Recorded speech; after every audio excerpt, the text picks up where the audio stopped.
Hi hello everyone, ನಮಸ್ಕಾರ ಎಲ್ರಿಗೂ. ಹೇಗಿದ್ದೀರಾ ಎಲ್ಲರೂ ಕೂಡ ಚೆನ್ನಾಗಿದ್ದೀರಾ ಅಂತ ಅನ್ಕೊಂಡಿದ್ದೀನಿ.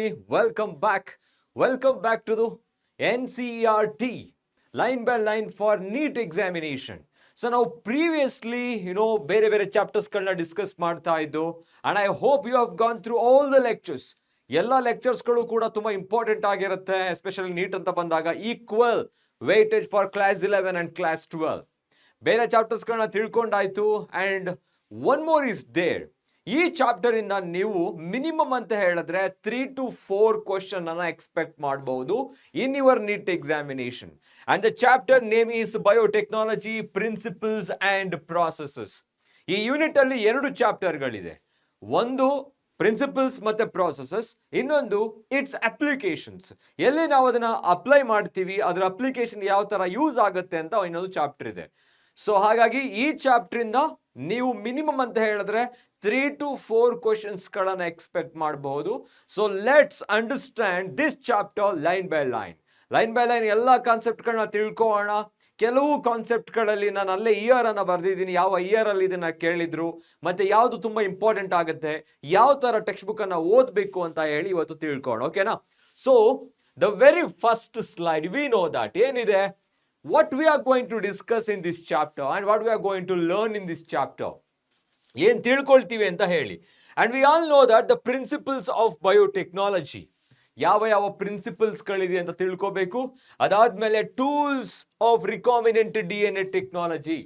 Recombinant DNA technology is a one method in genetic engineering. Biotechnology ಅಂತ ಬರುತ್ತೆ, then genetic engineering, then recombinant DNA technology, where we are going to manipulate the DNA, altering the chemical nature of DNA by manipulation. That is called recombinant DNA. So ಹಾಗಾಗಿ ಆ complete concept ಅನ್ನ recombinant DNA technology ತಿಳ್ಕೊಳ್ಳೋಣ. ಜೊತೆಗೆ ಆ recombinant DNA ಟೆಕ್ನಾಲಜಿಯಲ್ಲಿ ಯಾವ ಪ್ರೊಸೆಸ್ಗಳು involve ಆಗಿರುತ್ತೆ, ಸ್ಟೆಪ್ಸ್ಗಳು involve ಆಗಿರುತ್ತೆ ಅಂತ ತಿಳ್ಕೊಳ್ಳೋಣ. Okay, so here it is. In our daily life, we are observing some of the phenomena. ಕೆಲವು ಫಿನಾಮಿನಾಗಳನ್ನ ನೋಡ್ತಾ ಇರ್ತೀವಿ. For example, the conversion of milk into curd. ಯಾರಿಗೆ ತಾನೇ ಗೊತ್ತಿಲ್ಲ ಅದು? ನಾವು ಇದನ್ನ ಕನ್ವೆನ್ಷನಲ್ ಟ್ರೆಡಿಷನಲ್ ಮೆಥಡ್ ಅಂತ ಹೇಳ್ತೀವಿ. And we are going to inoculate that curd along with the milk. Milk ಅನ್ನ ಅಂದ್ರೆ ಮಿಲ್ಕ್ಗೆ ಕರ್ಡ್ ಅನ್ನ ಹಾಕಿದಾಗ ಏನಾಗುತ್ತೆ, ಓವರ್ ನೈಟ್ ಅದು ಕರ್ಡ್ ಆಗಿ ಕನ್ವರ್ಟ್ ಆಗುತ್ತೆ. Some of the reactions are taking place within that. Reactions ಗಳಾಗ್ತಾ ಇದೆ. The same thing we are doing inside the laboratory in aseptic condition. That is called biotechnology. Biotechnology meaning ಗೊತ್ತಿದೆ ನಿಮ್ಗೆ. So Carl Yeracki, he was the very first person who coined the word biotechnology. ಒಂದು. ಇನ್ನೊಂದು biotechnology ಅಂತ ಹೇಳಿದ್ರೆ application of technology on living organisms and their parts to obtain the useful products for the human welfare. ನಮಗೋಸ್ಕರ organisms ಗಳಿಂದ useful product ಅನ್ನು obtain ಮಾಡ್ಕೊಳ್ಳೋದು. Human welfare ಅಂತ ಬರುತ್ತೆ, ಪ್ರಾಡಕ್ಟ್ಸ್ ಅಂಡ್ ಸರ್ವಿಸಸ್ ಅಂತ ಬರುತ್ತೆ, ನೆನ್ಪಿಟ್ಕೋಬೇಕು. ಓಕೆ, ಸೊ ಅದರಲ್ಲಿ ಕೆಲವು ವರ್ಡ್ಸ್ ಗಳಿದೆ, ಅಲ್ಲಿ ಅಬ್ಸರ್ವ್ ಮಾಡ್ತೀರಾ. Deals with biotechnology. ಸೊ ಇದು ಇವಾಗ ಬಯಾಲಜಿಯಲ್ಲಿ ಪಯೋನಿಯರ್ ಬ್ರಾಂಚ್ ಅಂತಾನೆ ಹೇಳ್ಬೋದು. Biotechnology deals with the technique of using live organisms, ಅಂದ್ರೆ living organisms, or enzymes from organisms to produce products and processes useful to human beings. ಇದು ಕಷ್ಟ ಅನ್ಸುತ್ತೆ. ಇನ್ನೂ ತುಂಬಾ ಸಿಂಪಲ್ ಆಗಿ ಹೇಳ್ಬೇಕಂದ್ರೆ, application of technique or technology on living organisms and their parts to obtain the useful products for the human welfare ಅಂತ simple ಆಗಿ ಮಾಡ್ಕೋಬಹುದು.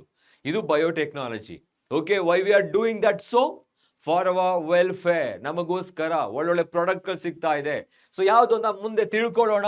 So in this sense, making curd, like making curd ಆಗಿರ್ಬೋದು, bread or wine, ಇದೆಲ್ಲವೂ ಕೂಡ ನೋಡಿ ಅಲ್ಲಿ microbe mediated processes could also be thought as form of biotechnology. ಅಂದ್ರೆ ಈಗ ವೈನ್ ಅನ್ನ ಮೇಕ್ ಮಾಡುವಾಗ ಫರ್ಮೆಂಟೇಷನ್ ಅನ್ನೋ ಒಂದು ಪ್ರಾಸೆಸ್ ಬರುತ್ತೆ, ಅಲ್ಲಿ ಮೈಕ್ರೋಬ್ಸ್ ಗಳು ಇನ್ವಾಲ್ವ್ ಆಗಿರುತ್ತೆ. Microbe mediated, where microorganisms are involved in that process, like a making of bread ಅನ್ನ ಮೇಕ್ ಮಾಡುವಾಗ ಸೆಕ್ಯಾರೊಮೈಸಿಸ್ ಸೆರವೇಸಿ ಅಂತ ನೀವು ಕೇಳಿರಬಹುದು. ಓಕೆ, ಆ ತರ ಇನ್ನ ಕರ್ಡ್ ಅನ್ನ ಮೇಕ್ ಮಾಡುವಾಗ ಸಿ ಅಂದ್ರೆ ಎಲ್ಲೆಲ್ಲೋ ಇಟ್ಟಾಗಲ್ಲ, ಈಗ ಕಾಮನ್ ಆಗಿ ನಾವು ಹೇಳ್ತೀವಿ ಸಮ್ಮರ್ ಸೀಸನಲ್ಲಿ ಮತ್ತೆ ಈ ವಿಂಟರ್ ಸೀಸನಲ್ಲಿ ಒಂದೇ ಟೈಮ್ ಸ್ಪ್ಯಾನ್ ಅಲ್ಲಿ ಅಥವಾ ಪೀರಿಯಡ್ ಅಲ್ಲಿ ಮಿಲ್ಕ್ ಕರ್ಡ್ ಆಗಿ ಕನ್ವರ್ಟ್ ಆಗೋದಿಲ್ಲ, ಬಿಕಾಸ್ ಅಲ್ಲಿ ಟೆಂಪರೇಚರ್ ಕೂಡ ಇಂಪಾರ್ಟೆಂಟ್ ಆಗುತ್ತೆ. ಹೌದಾ? ಸೊ ಆ ಟೆಂಪರೇಚರ್ ಅನ್ನ ಕರೆಕ್ಟ್ ಆಗಿ ಪ್ರೊವೈಡ್ ಮಾಡಿ, ಆ ಮೈಕ್ರೋಬ್ಸ್ ಗಳನ್ನ ಆಡ್ ಮಾಡಿ, ಆ ಒಂದು ಮೈಕ್ರೋಬ್ಸ್ ಮೀಡಿಯೇಟ್ ಇಂದ ಪ್ರಾಡಕ್ಟ್ ಒಪ್ಟೈನ್ ಆಗ್ತಾ ಇದೆ. ಸೊ ಅಲ್ಲಿಗೆ ಇದು ಟ್ರೆಡಿಷನಲ್ ಕನ್ವೆನ್ಷನಲ್ ಬಯೋಟೆಕ್ನಾಲಜಿ ಆಗುತ್ತೆ. Okay, so then however it is used in restricted sense today. Common ಆಗೋಗಿದೆ ಇವತ್ತು, ರಿಸ್ಟ್ರಿಕ್ಟೆಡ್ ಸೆನ್ಸ್ ಅಲ್ಲಿ ನಾವು ಯೂಸ್ ಮಾಡ್ತಾ ಇದ್ದೀವಿ. Refer to such as those process use genetically modified organisms to achieve the same on large scale. Genetically modified organisms, so it is also called GMOs. GMOs means organisms whose DNA is altered by manipulation to express the extra gene. From those organisms we are obtaining useful product like a milk and other products. Right, meet ಇಂದ milk ತನಕ ಎಲ್ಲವೂ ಕೂಡ ಇವಾಗ ಏನಾಗಿದೆ, productivity quantity ಜಾಸ್ತಿ ಆಗಿದೆ. That is because of biotechnology. In further many process, other processes techniques also included under the biotechnology. For example, biotechnology ಹಿಂದೆ ನಾವು ಹೇಳ್ತಾ ಇದ್ದೋ ಎಲ್ಲೋ ಒಂದು ಕಡೆ ಒಂದು ಏರಿಯಾದಲ್ಲಿ ಇರುತ್ತೆ ಅಂತ. ಇವಾಗ ನೀವು ಕೇಳಿರ್ತೀರಾ ಏರಿಯಾಗೆ ಒಂದು IVF ಸೆಂಟರ್ಗಳಿದೆ. ಹೌದಾ? ಅಂದ್ರೆ previously V are talking about 2000 ಅಲ್ಲಿ ಅಥವಾ ಮೇ ಬಿ 1998 ಅಥವಾ 2000ಗೆ ಹೋದ್ರೆ ನಮಗೆ ಗೊತ್ತಿರ್ಬೋದು ಫ್ಲಾಪಿ ಅಂತ ಹೇಳಿ. ಫ್ಲಾಪಿ ಅದರಲ್ಲಿ ಮ್ಯಾಕ್ಸಿಮಮ್ ಅಂತ ಹೇಳಿದ್ರೆ ಒಂದು ರೆಸ್ಯೂಮ್ ಅನ್ನ ಸೇವ್ ಮಾಡಬಹುದಿತ್ತು. ಓಕೆ, ಮ್ಯಾಗ್ನೆಟಿಕ್ ಫ್ಲಾಪಿ ಬರ್ತಾ ಇತ್ತು. ದೆನ್ CDsಗಳು ಬರುತ್ತೆ, ದೆನ್ DVDsಗಳು ಬರುತ್ತೆ. They have ability to store 1 movie, then 4 movies. Then today we are going to keep more then, ಅಂದ್ರೆ ನಾನೊಂದು ಜಸ್ಟ್ ಎಕ್ಸಾಂಪಲ್ ಕೊಡ್ತಾ ಇದ್ದೀನಿ, 2.5 hour ಡ್ಯೂರೇಷನ್ ಆ ಒಂದು ವಿಡಿಯೋ ಅಂತ ಇರುತ್ತೆ. ಆ CDsಗಳು ಆಗ ಪೆನ್ ಡ್ರೈವ್ ಅಂತ ಹೇಳಿದ್ರೆ ಹೊಸದಾಗಿರುತ್ತೆ. ಸೊ ನೆಕ್ಸ್ಟ್ ಬರ್ತಾ ಬರ್ತಾ ಇವಾಗ ಆ ಮೆಮೊರಿ ಅನ್ನೋದು ಇವಾಗ ಕ್ಲೌಡ್ ಸ್ಟೋರೇಜ್ ತನಕ ಹೋಗಿದೆ. That is called revolution in technology. Biotechnology ಕೂಡ ಹಾಗೇನೆ. ಹಿಂದೆ ಬಯೋಟೆಕ್ನಾಲಜಿ ಅಂತ ಹೇಳಿದ್ರೆ ತುಂಬಾನೇ ಕಷ್ಟ ಅನ್ನಿಸ್ತಾ ಇತ್ತು. ಬಟ್ ಇವಾಗ ಏರಿಯಾಗೊಂದು IVF ಸೆಂಟರ್ ಇದೆ ಅಂತ ಹೇಳಿದ್ರೆ, ಸೊ ಅಂದ್ರೆ ಹಾಸ್ಪಿಟಾಲಿಟಿ ಆಗಿರ್ಬೋದು, ಆ ಒಂದು ರೆವಲ್ಯೂಷನ್ ಇಂದ ಮೆಡಿಸಿನಲ್ ಇಂಡಸ್ಟ್ರಿ ಆಗಿರ್ಬೋದು, ಎಲ್ಲ ಡೆವಲಪ್ ಆಗಿದೆ. ಸೊ ಹಾಗಾಗಿ ಇಲ್ಲಿ ಕೆಲವು ಎಕ್ಸಾಂಪಲ್ಸ್ಗಳಿದೆ under biotechnology. For examples, in vitro fertilisation. We know that in vitro fertilisation ಅಂತ ಹೇಳಿದ್ರೆ in a simulated condition we are means inducing the formation of zygote outside the body. ಬಾಡಿಯ ಹೊರಭಾಗದಲ್ಲಿ ಫರ್ಟಿಲೈಸೇಷನ್ ಆಗೋದು. ಬಾಡಿಯ ಹೊರಭಾಗ ಅಂತ ಹೇಳಿದ್ರೆ ಎಕ್ಸ್ಟರ್ನಲ್ ಫರ್ಟಿಲೈಸೇಷನ್ ಅಲ್ಲ, ಒಂಥರ ಹಾಗೇನೆ, ಆದ್ರೆ simulated condition, aseptic condition, by providing a suitable environment which is as just like a mother's womb. ಅದೇ ತರ ಸೂಟಬಲ್ ಕಂಡೀಷನ್ ಪ್ರೊವೈಡ್ ಮಾಡೋದು, leading to the formation of the test tube baby. Test tube baby, more than 10 million test tube babies are there on the earth today. ಅಂದ್ರೆ ಇದು common ಆಗೋಗಿದೆ ಇವಾಗ. If couple are not able to get a baby, okay, in spite of sexual ಕೋಹ್ಯಾಬಿಟೇಷನ್, sexual ಕೋಹ್ಯಾಬಿಟೇಷನ್ ಇದ್ರೂ ಕೂಡ, unprotected sexual ಕೋಹ್ಯಾಬಿಟೇಷನ್ ಇದ್ರೂ ಕೂಡ ಮಕ್ಕಳಾಗ್ಲಿಲ್ಲ ಅಂತ infertility ಅಂತ ಹೇಳ್ತೀವಿ. But everyone they are able to get their own baby. That's because of biotechnology, in vitro fertilization, test tube baby, synthesizing a gene, using it, developing a DNA vaccine, or correcting defective gene. Il bantu gene therapy, vaccination, creating vaccines. ಇದೆಲ್ಲ ಆಗ್ತಾ ಇರೋದು biotechnology ಇಂದ. So ಅದೇ ತರ all these are the parts of biotechnology. Just ಹಾಗೆ ಯಾವ ತರ question ಕೇಳಬಹುದು ನೀಟಲ್ಲಿ, which among the following field are the method where biotechnology is not involve ಆಗಿಲ್ಲ ಅಂತ ಕೇಳ್ಬೋದು, ಅಥವಾ ಇನ್ವಾಲ್ವ್ ಆಗಿದೆ ಅಂತ ಕೇಳ್ಬೋದು. So you have to think like that. So next ಒಂದು ಡೆಫಿನೇಷನ್ ಇದೆ ಇಲ್ಲಿ. Okay, what is biotechnology? According to EFB, European Federation of Biotechnology, biotechnology ಅಂತ ಹೇಳಿದ್ರೆ ಇಲ್ಲೊಂದು ಡೆಫಿನೇಷನ್ ಕೊಟ್ಟಿದ್ದಾರೆ, that encompass both traditional view and modern molecular biotechnology. Okay, ಇಲ್ಲಿಗೆ ನಾವು complete ಆಗಿ ಡೆಫಿನೇಷನ್ ಇದೆ. The integration of natural science integration and organisms, cells, parts thereof, and molecular analogues for products and services. Integration of natural science. ಯಾವುದ್ರ ಜೊತೆಗೆ? And organisms, their cells, their parts thereof. ಈಗ ನಮಗೊಂದು vaccine ಬೇಕು, we are getting that vaccine from one kind of organism, like ಅದು chimpanzee ಆಗಿರ್ಬೋದು, gorilla ಆಗಿರ್ಬೋದು. Okay, ಹಿಂದೆ extract ಮಾಡ್ತಾ ಇದ್ರು ಹೆಪಟೈಟಿಸ್ಗೆಲ್ಲ. ಸೊ ಅಲ್ಲಿಗೆ we are applying the technique and technology on those organisms to obtain the useful product for the human welfare. So that is nothing but biotechnology according to EFB. ಇದನ್ನ ಕೇಳ್ತಾರೆ. ಅಂದ್ರೆ according to EFB ಯಾವುದು ಅಂತ ಕೇಳಿದಾಗ ನೀವು answer ಮಾಡಬೇಕಾಗತ್ತೆ. Natural ಆಗಿ ಬೇರೆ ಡೆಫಿನೇಷನ್ ಅಲ್ಲಿದೆ. ಅಂದ್ರೆ ನಾನು ಹೇಳಿದಾಗೆ technique on living organisms to obtain the useful product, that's the best one. Next ಅದಾದ್ಮೇಲೆ principles of biotechnology. So what are the principles involved in it? Which among the following is not a principle? ಅಲ್ಲ ಅಂತಾನೂ ಕೂಡ ಕೇಳಬಹುದು. Look at here. First one is genetic engineering. Genetic engineering ಅಂತ ಹೇಳಿದ್ರೆ ಏನು? The technique to alter the chemistry of genetic material like DNA and RNA, nucleic acid. Chemistry ಅಂದ್ರೆ chemical nature of these nucleic acid, ಅದನ್ನ alter ಮಾಡ್ತಾ ಇದ್ದೀವಿ by adding extra genes and introducing that into the new organisms. They are able to express the extra gene, express ಮಾಡೋ ಎಬಿಲಿಟಿಯನ್ನು ಪಡ್ಕೊಳ್ಳುತ್ತೆ. So ಅಲ್ಲಿಗೆ ಅದನ್ನ genetic engineering something making new ಅಂತ. ಆದ್ರೆ ನಾವಿಲ್ಲಿ ಹೊಸದನ್ನ ತಯಾರು ಮಾಡ್ತಾ ಇದ್ದೀವಿ. ಎಲ್ಲಿ? ಜೀನ್ಸ್ಗಳಲ್ಲಿ. We are bringing something new in the genes, we are repairing them. That is called genetic engineering.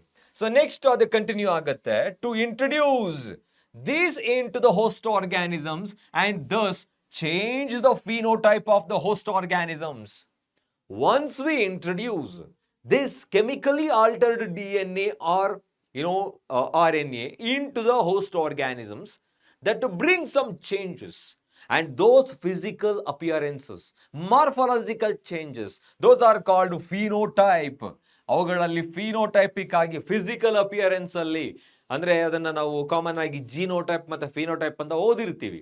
So phenotype ಅಂತ ಹೇಳಿದ್ರೆ physical appearance of an organisms ಏನಾಗುತ್ತೆ? ಚೇಂಜ್ ಆಗುತ್ತೆ, ಎಕ್ಸ್ಪ್ರೆಸ್ ಆಗುತ್ತೆ. So that is about genetic engineering. Second one ನೋಡೋಣ ಇವಾಗ. Second principle, maintenance of sterile. Sterile ಅಂತ ಹೇಳಿದ್ರೆ ಏನು? Microbial contamination free. Contamination free ಅಂತ ಹೇಳಿದ್ರೆ ಯಾವುದೇ ತರ ಇನ್ಫೆಕ್ಷನ್ ಇಲ್ಲದೆ ಇರೋದು. ಓಕೆ, ಅಂದ್ರೆ ಕಂಟಾಮಿನೇಷನ್ ಅಂತ ಹೇಳಿದ್ರೆ ಆ್ಯಡ್ ಆಗೋದು, ಇಲ್ಲದೆ ಇರೋದು ಅಂತ ಹೇಳಿ. ಸ್ಟೆರೈಲ್ ಅಂತ ಬಂದಾಗ ನಥಿಂಗ್, ದೇರ್ ಇಸ್ ನಥಿಂಗ್ ಅಂತ ಹೇಳಿ. So microbial contamination free and ambience, ಇದನ್ನ ಬಿಟ್ಬಿಡೋಣ ಇವಾಗ. ಮೈಕ್ರೋಬಿಯಲ್ ಕಂಟಾಮಿನೇಷನ್ ಫ್ರೀ ಅನ್ನ ಇಲ್ಲಿಂದ ಓದೋಣ. ಸ್ಟೆರೈಲ್ ಏಂಬಿಯನ್ಸ್. ಸ್ಟೆರೈಲ್ ಏಂಬಿಯನ್ಸ್ ಅಂತ ಹೇಳಿದ್ರೆ ಏನು? The environment where there is no infection, ಇಲ್ಲದೆ ಇರೋ ಕಂಡೀಷನ್ ಅದು. In chemical engineering process to enable the growth of only the desired microbe, eukaryotic cells in large quantities for the manufacture of biotechnological product like antibiotics, vaccines and enzymes. Look at those words. Now we need only few types of bacteria. ಯಾಕೆಂದ್ರೆ some of them acts as antibiotics. ಅಂದ್ರೆ ನಾವು ಅದನ್ನ ವೀಕಂಡ್ ಮಾಡ್ತೀವಿ, ಅಟೆನ್ಯೂಯೇಟೆಡ್, ವೀಕಂಡ್, harmless ಅಂತ ಹೇಳ್ತೀವಿ. ನಂತರ ಅದನ್ನ ನಾವು ಆಂಟಿಬಯೋಟಿಕ್ ಯೂಸ್ ಮಾಡಬಹುದು, ವ್ಯಾಕ್ಸಿನ್ ಆಗಿ ಯೂಸ್ ಮಾಡಬಹುದು. ಆ ಒಂದು ಕ್ರಿಯೇಟ್ ಮಾಡೋದಕ್ಕೆ ಲಾರ್ಜ್ ಸ್ಕೇಲ್ ಅಲ್ಲಿ we must provide the sterile ambience. ಆ ಸ್ಟೆರೈಲ್ ಕಂಡೀಷನ್ ಅನ್ನ ಪ್ರೊವೈಡ್ ಮಾಡಬೇಕಾಗತ್ತೆ to grow the desirable microbes. ನಮಗೆ ಯಾವುದು ಬೇಕೋ ಅದನ್ನ ಬೆಳೆಯೋದಕ್ಕೆ. ಸೊ ಅಲ್ಲಿಗೆ ಇದನ್ನ ನಾವು ಏನಂತ ಹೇಳ್ಬೋದು? Maintenance of sterile ambience, okay, in chemical engineering to obtain the desired microbes, to grow the desired microbes, finally to obtain antibiotics, vaccines and enzymes. ಇದೆಲ್ಲ ನೋಡಿ, ಇವೆಲ್ಲ ಬಯೋಲಾಜಿಕಲ್ ಪ್ರಾಡಕ್ಟ್ಸ್. ಆಂಟಿಬಯೋಟಿಕ್ಸ್, ಈಗ ಆಂಟಿಬಾಡೀಸ್ ಅಂತ ಕೇಳಿರ್ತೀರ ನೀವು. ಅಂದ್ರೆ these are the proteins which are produced in our body in response to the antigen. Antibiotics, we are providing that from the outside as a passive immunity. ಅದೇ ತರ vaccines ಕೂಡ, enzymes ಕೂಡ, ಬಯೋಕ್ಯಾಟಲಿಸ್ಟ್ಗಳು, ಇದನ್ನೆಲ್ಲ ಇವತ್ತು ನಾವು ಜೆನೆಟಿಕ್ ಎಂಜಿನಿಯರಿಂಗ್ ಇಂದ use ಮಾಡ್ತಾ ಇದ್ದೀವಿ.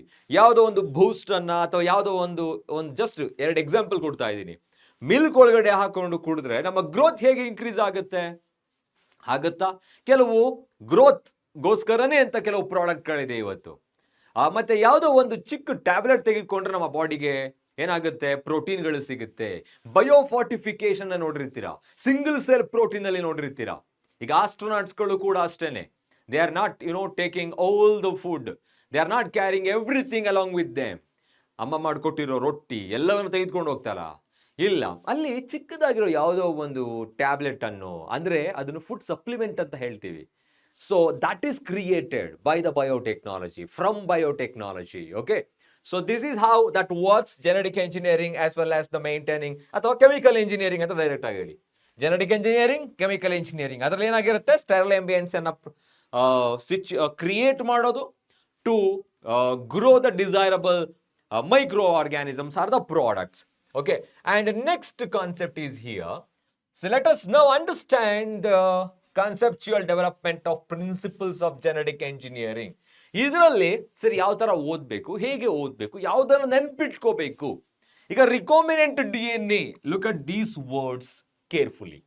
ರಿಕಾಂಬಿನೆಂಟ್ DNA ಇದೆ, ಅದನ್ನ ರೀಕಾಂಬಿನೆಂಟ್ ಮಾಡ್ತಾ ಇದ್ದೀವಿ. We are changing the nature of the DNA to get what we want. ನಮಗೇನು ಬೇಕೋ ಅದನ್ನು ಒಬ್ಟೈನ್ ಮಾಡ್ಕೊಳ್ಳೋದಕ್ಕೆ. ಆ ಎಂಟೈರ್ ಪ್ರೋಸೆಸ್ ಎಲ್ಲಿ ಆಗುತ್ತೆ ಅಂತ ಹೇಳಿದ್ರೆ ಜೆನೆಟಿಕ್ ಎಂಜಿನಿಯರಿಂಗ್ ಅಲ್ಲಿ ಆಗುತ್ತೆ. ಸೊ ನೋಡೋಣ ಇಲ್ಲಿ ಕೆಲವು ಸ್ಟೆಪ್ಸ್ಗಳನ್ನ. And here it is natural ಆಗಿ. ಸೊ ನಾವು ಒಬ್ಸರ್ವ್ ಮಾಡಿರ್ತೀವಿ ಏನಂತ ಹೇಳ್ಬಿಟ್ಟು, probably the appreciate the advantage of sexual reproduction over asexual reproduction. ಏನಂತ ಹೇಳಿದ್ರೆ, the former provides the opportunities for the variations and formulation of unique combinations of genetic setup, some of which may be beneficial to the organisms as well as the population. ಈಗ sexual reproduction ಆಗುವಾಗ ನಾವು ಅದನ್ನ ಹೇಳ್ತೀವಿ biparental reproduction. Genetic recombination, sexual genetic recombination ಆಗುವಾಗ, so new organism are the offspring may have some characters which are not present in the parents. ಅದೇನಾಗುತ್ತೆ, those are called degree of changes in offspring when compared to the parents are commonly called variation that enables them to live in the harsh condition, changing environment. ಬದಲಾಗ್ತಾ ಇರೋ ಎನ್ವೈರನ್ಮೆಂಟ್ಗೆ ಅದು ತುಂಬಾ helpful ಆಗುತ್ತೆ. So thereby the population grows, population growth ಆಗುತ್ತೆ ಒಂದು. Okay, that is the former one, sexual reproduction. Asexual ರಿಪ್ರೊಡಕ್ಷನ್ಗೆ ಬಂದ್ರೆ preserves the genetic information, because asexual reproduction alli only one parent is involved in the formation of young one. Onde parent ide anta helidre there is no genetic recombination, then hence the offspring are getting all the genetic information from their parents. So information preserves, hage preserve agutte, while sexual reproduction permits variation. Variation ಆಗೋದಕ್ಕೆ permit ಮಾಡುತ್ತೆ sexual reproduction. So traditional hybridization procedures used in plants and animals breeding very often lead to inclusion and multiplication of undesirable genes along with the desired genes. ನಾವು common ಆಗಿ ಕೆಲವು ಚಾಪ್ಟರ್ಗಳಲ್ಲಿ ಓದಿರಬಹುದೇನೋ, ಇವಾಗ ಕಡಿಮೆ ಮಾಡಿಬಿಟ್ಟಿದ್ದಾರೆ ಆ ವರ್ಡ್ಗಳನ್ನು. ತುಂಬ ಕ್ಲಿಯರ್ ಆಗೂ ಕೂಡ NCERT ಅಲ್ಲಿ ಕೊಟ್ಟರೆ, ಎಕ್ಸಾಂಪಲ್ ಟಿಶ್ಯೂ ಕಲ್ಚರ್, ಏನೋ ಒಂದು 2 ಲೈನಲ್ಲಿ ಕೊಟ್ಟಿರ್ಬೋದಾ, ಅಥವಾ ಹಾಫ್ ಪೇಜಲ್ಲಿ ಕೊಟ್ಟಿರ್ಬೋದಾ ಟಿಶ್ಯೂ ಕಲ್ಚರ್ ಅಂದ್ರೆ ಏನು. ಅದೇ ಥರ ಸೋಮಾ ಕ್ಲೋನ್ಸ್ ಅಂತ ಹೇಳಿದ್ರೆ ಡೆಫಿನೇಷನ್ ಮಾತ್ರ ಓದ್ತೀರಾ ನೀವು. ಸೊ ಅದೇ ಥರ ಹೈಬ್ರಿಡೈಸೇಷನ್ ಅಂದ್ರೆ ಏನು, ಹೈಬ್ರಿಡೈಸೇಷನ್ ಅಲ್ಲಿ ಡಿಫ್ರೆಂಟ್ ಟೈಪ್ಸ್ಗಳಿರುತ್ತೆ. ಓಕೆ, ಆ ಚಾಪ್ಟರ್ ರಿಮೂವ್ ಆಗಿಬಿಟ್ಟಿದೆ ಇವಾಗ. Strategies for enhancement in food production ಅಂತ ಹೇಳಿ, ಅಲ್ಲಿ ನಮಗೆ ಗೊತ್ತಾಗುತ್ತೆ ಯಾವ ಥರ ಕನ್ವೆನ್ಷನಲ್ ಬ್ರೀಡಿಂಗ್ ಹೆಲ್ಪ್ ಆಗುತ್ತೆ ಏನು ಅಂತ ಹೇಳಿ. ನೆಕ್ಸ್ಟ್ ಅದಾದಮೇಲೆ here it is the techniques of genetic engineering which include creation of recombinant DNA, use of gene cloning, observe these words, recombinant DNA, use of gene cloning and gene transfer overcome this limitation and allow us to isolate and introduce only one or a set of desirable genes. ಈಗ ನಮಗೆ ಇದು ಸಹಾಯ ಮಾಡ್ತಾ ಇದೆ. Set of desirable gene ಅನ್ನ ಮಾತ್ರ extract ಮಾಡ್ಕೋಬಹುದು, ಅಥವಾ ಒಂದು ನಮ್ಗೆ ಯಾವ್ದು ಬೇಕೋ ಅದನ್ನ ಮಾತ್ರ ಎಕ್ಸ್ಟ್ರಾಕ್ಟ್ ಮಾಡ್ಕೊಬಹುದು. For example, there is a plant. That plant is producing beautiful flowers. Okay, and what is the special characteristic of that particular plant? Producing beautiful flower, the colorful flower. Then we need to extract that gene responsible for the color of the flower, right? So ಅಲ್ಲಿಗೆ desirable gene ಅನ್ನು extract ಮಾಡ್ಕೊಳ್ಳೋದಕ್ಕೆ ಸಹಾಯ ಮಾಡುತ್ತೆ.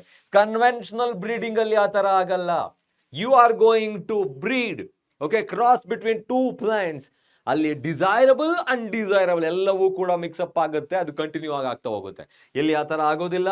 And without introducing undesirable genes into the target organisms. ನಾವು ಇಲ್ಲಿ undesirable ಜೀನ್ಸ್ಗಳನ್ನು focus ಮಾಡೋ ಅವಶ್ಯಕತೆನೇ ಇರೋದಿಲ್ಲ. So then we are extracting the desirable gene and introducing that into the target organisms. That's it. Thereby we are getting the product what we want. ನಮಗೆ ಏನು ಬೇಕೋ product ಅದು ಸಿಗುತ್ತೆ. So this is nothing but biotechnology. ಯಾವ 3 word ನೆನಪಿರಬೇಕು ನಿಮಗೆ? ಒಂದು recombinant DNA, gene cloning ಮತ್ತೆ gene transfer. Okay, so let's move on to the next slide. Here it is. ಕೆಲವು ವರ್ಡ್ ಇದೆ ಇಲ್ಲಿ. ಓಕೆ, ಯಾವ ವರ್ಡ್ಗಳಿದೆ? Do you know the likely fate of the piece of DNA which is somehow transferred into the alien organisms? Piece of, ಇಲ್ಲಿ alien ಅಂತ ಹೇಳಿದ್ರೆ passenger or foreign.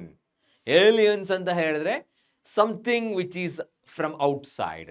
ಈಗ ನನ್ನ ಬಾಡಿಗೆ ಯಾವುದೋ ಒಂದು ಪಾರ್ಟಿಕಲ್ನ ಇಂಟ್ರೊಡ್ಯೂಸ್ ಮಾಡ್ತೀವಿ ಅಂದರೆ that is alien to my body. Okay, ಈಗ something is coming, some organism is coming from other planet, that is alien, that is new to this planet. So ಅದೇ ತರ some DNA which are desirable, maybe undesirable, whatever it is, introducing into my body, that is the alien. So ಹಾಗಾಗಿ alien ಅನ್ನೋ word ನೆನಪಿರಲಿ ನಿಮಗೆ. Most likely this piece of DNA would not be able to multiply itself. DNA introduce ಮಾಡಿದ ತಕ್ಷಣ ಅದೇ multiply ಆಗಬೇಕು ಅಂತ ಏನಿಲ್ಲ, ಮಲ್ಟಿಪ್ಲೈ ಆಗೋದಿಲ್ಲ in the progeny cells of the organisms. But when it gets integrated into the genome of the recipient, a recipient genome ಜೊತೆಗೆ ನಾವು integrate ಮಾಡಿದ್ರೆ it may multiply and be inherited along with the host DNA. Okay, ಇವಾಗ ನಾವು introduce ಮಾಡಿದ್ರೆ ಅದಕ್ಕೆ ಅನಿಸ್ಬೇಕು, okay, it is not the alien, it is not the foreign one, it is mine. Once our body feels that DNA is mine, then it is started to replicate as like a previous one. Replication ಆಗುತ್ತೆ. So replication ಆಗುತ್ತೆ ಅಂತ ಹೇಳಿದ್ರೆ automatically ಏನಾಗುತ್ತೆ, it is gonna pass to the next generation.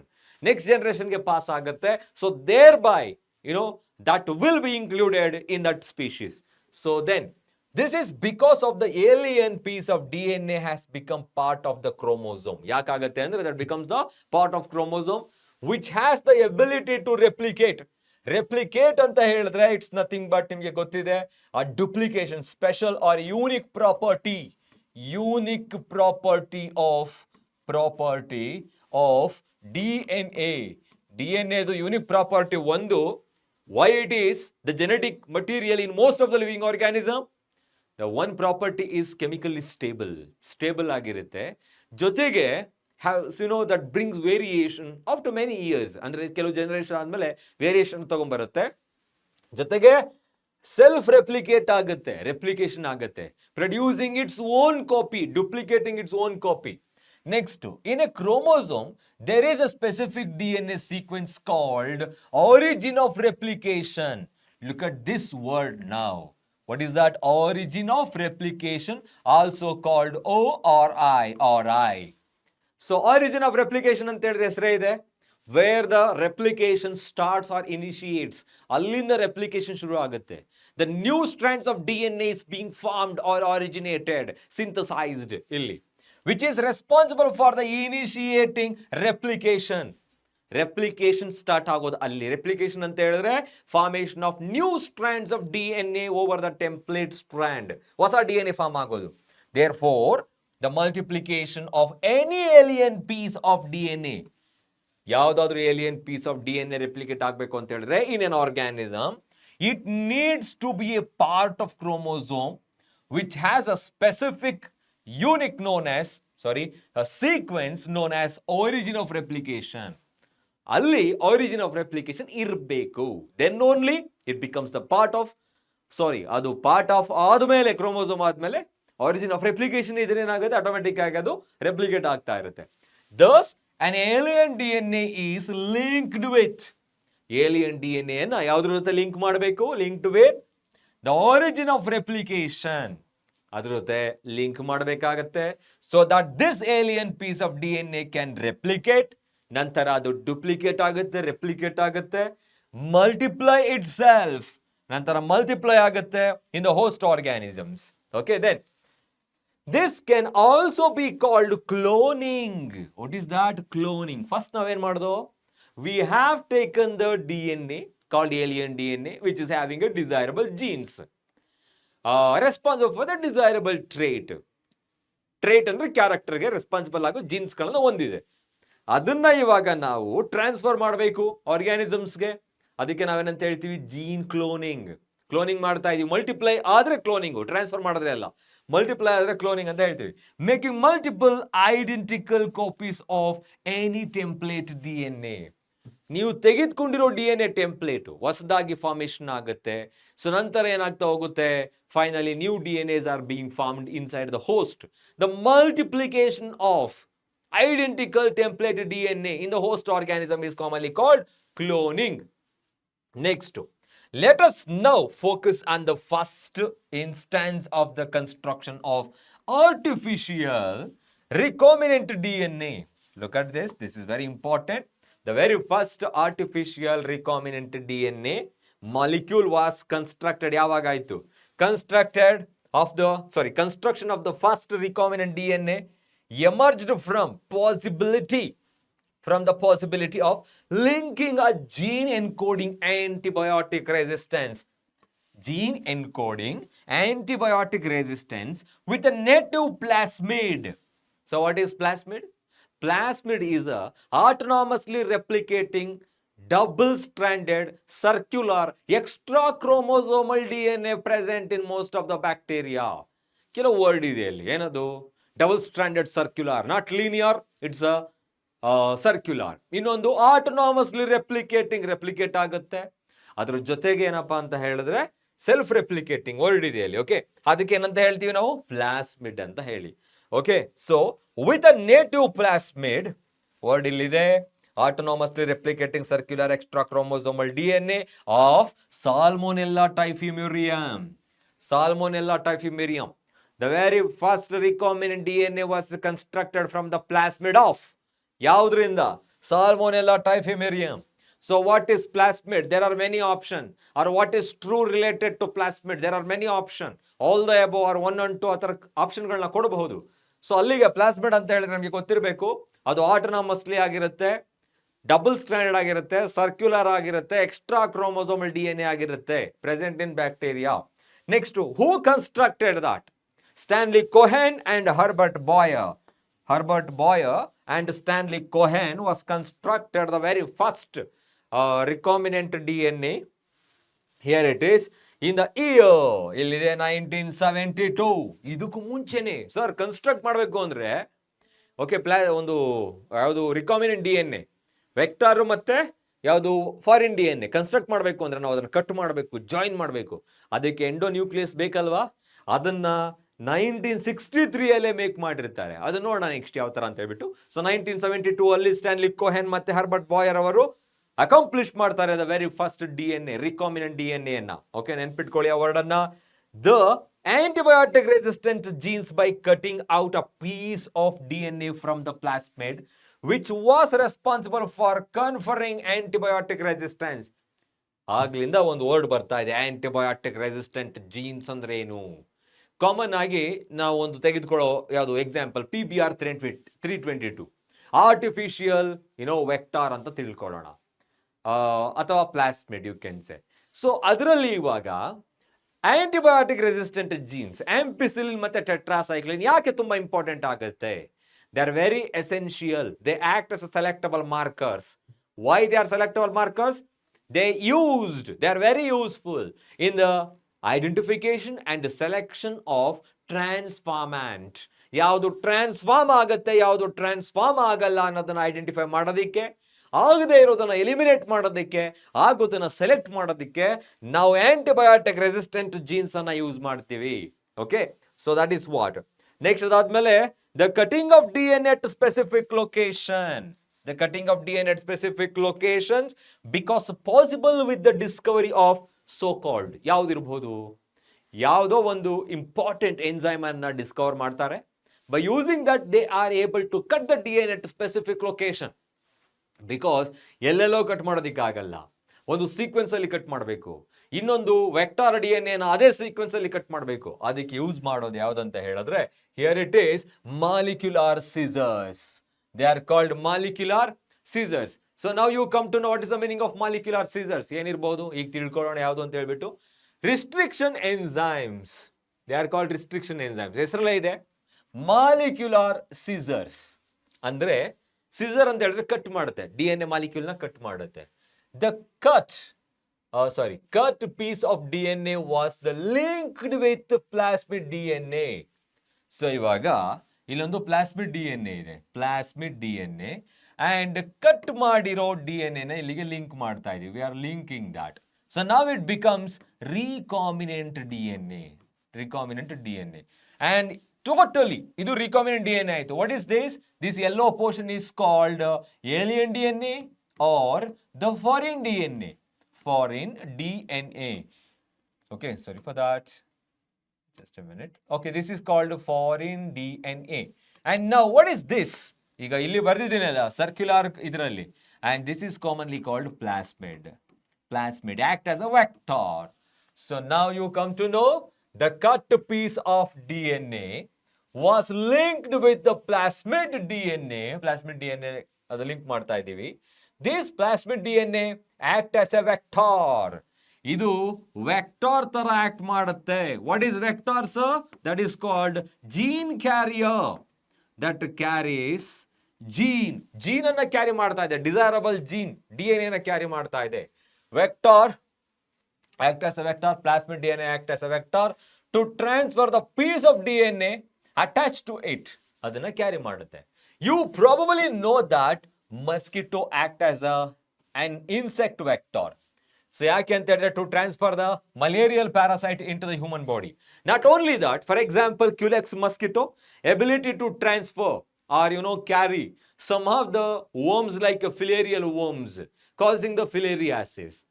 Chikungunya and dengue, these are the disease which are caused by dengue virus or arbovirus, and another one is called alpha virus. Both are carried by vector. ಯಾವುದು ಅಲ್ಲಿ mosquito, Aedes aegypti. ಅಲ್ಲಿ vector ಅಂತ ಹೇಳಿದ್ರೆ something which is carrying. But ಇಲ್ಲಿ ಇದು gene ಅನ್ನ carry ಮಾಡ್ತಾ ಇದೆ, having the desirable DNA or gene. So in the same way a plasmid can be used as a vector to deliver an alien piece of DNA into the host organism. ಅದೇ ತರ ಅಲ್ಲಿ ಇನ್ಸೆಕ್ಟ್ಗಳು ಯಾವ ತರ pathogen ಅನ್ನ carry ಮಾಡುತ್ತೋ, in the same way we are here using the vector plasmid to carry the gene, desirable gene, alien piece of DNA into the host, carry ಮಾಡ್ತಾ ಇದೆ. The linking of antibiotic resistant genes with plasmid vector became possible with the enzyme DNA ligase. This is the word. What is that? DNA ligase. ಏನ್ ಮಾಡುತ್ತೆ ಇದು? Linking or joining. Then we can call it as molecular stitcher. ಇಲ್ಲಿ molecular scissor ರಿಸ್ಟ್ರಿಕ್ಷನ್ ಎನ್ಸೈಮ್ಸ್ಗಳು cut ಮಾಡಿದೆ DNA not specific location. But DNA ಏನ್ ಮಾಡುತ್ತೆ? Join ಮಾಡುತ್ತೆ. Are you can say molecular glue ಅಂತ ಹೇಳಿದ್ರೆ ಗಮ್, ನಮ್ಗೆ ಗೊತ್ತಿರುತ್ತೆ ಅಂಟಿಸುವುದು ಅಂತ ಹೇಳಿ. Linking together, ligases, nomenclature of ಎನ್ಸೈಮ್ಸ್ಗಳಲ್ಲಿ ಬಯೋಮಾಲಿಕ್ಯೂಲ್ಸ್ ಅಲ್ಲಿ ತಿಳ್ಕೊಂಡಿರ್ತೀರಾ. Okay, that is possible due to the DNA ligase which acts on cut DNA molecule and joins their ends. ಅವುಗಳ ಎಂಡ್ ಅನ್ನ ಜಾಯಿನ್ ಮಾಡುತ್ತೆ. This makes a new combination of circular autonomously replicating DNA created in vitro and is known as recombinant DNA. Now we can use different color to indicate recombinant DNA. Now you come to know how this recombinant DNA is formed. That is because of circular autonomously replicating. This is the plasmid. ಒಂದು plasmid ಅಂತ ಬರೀತಾ ಇದ್ದೀನಿ ಇಲ್ಲಿ. DNA created in vitro. ಯಾವುದ್ರ ಜೊತೆ join ಮಾಡಿರೋದು? Joining with the alien piece of DNA. Then only the recombinant DNA or DNA is formed. When this DNA is transferred into the Escherichia coli. So why here it is Escherichia coli in this case is a host.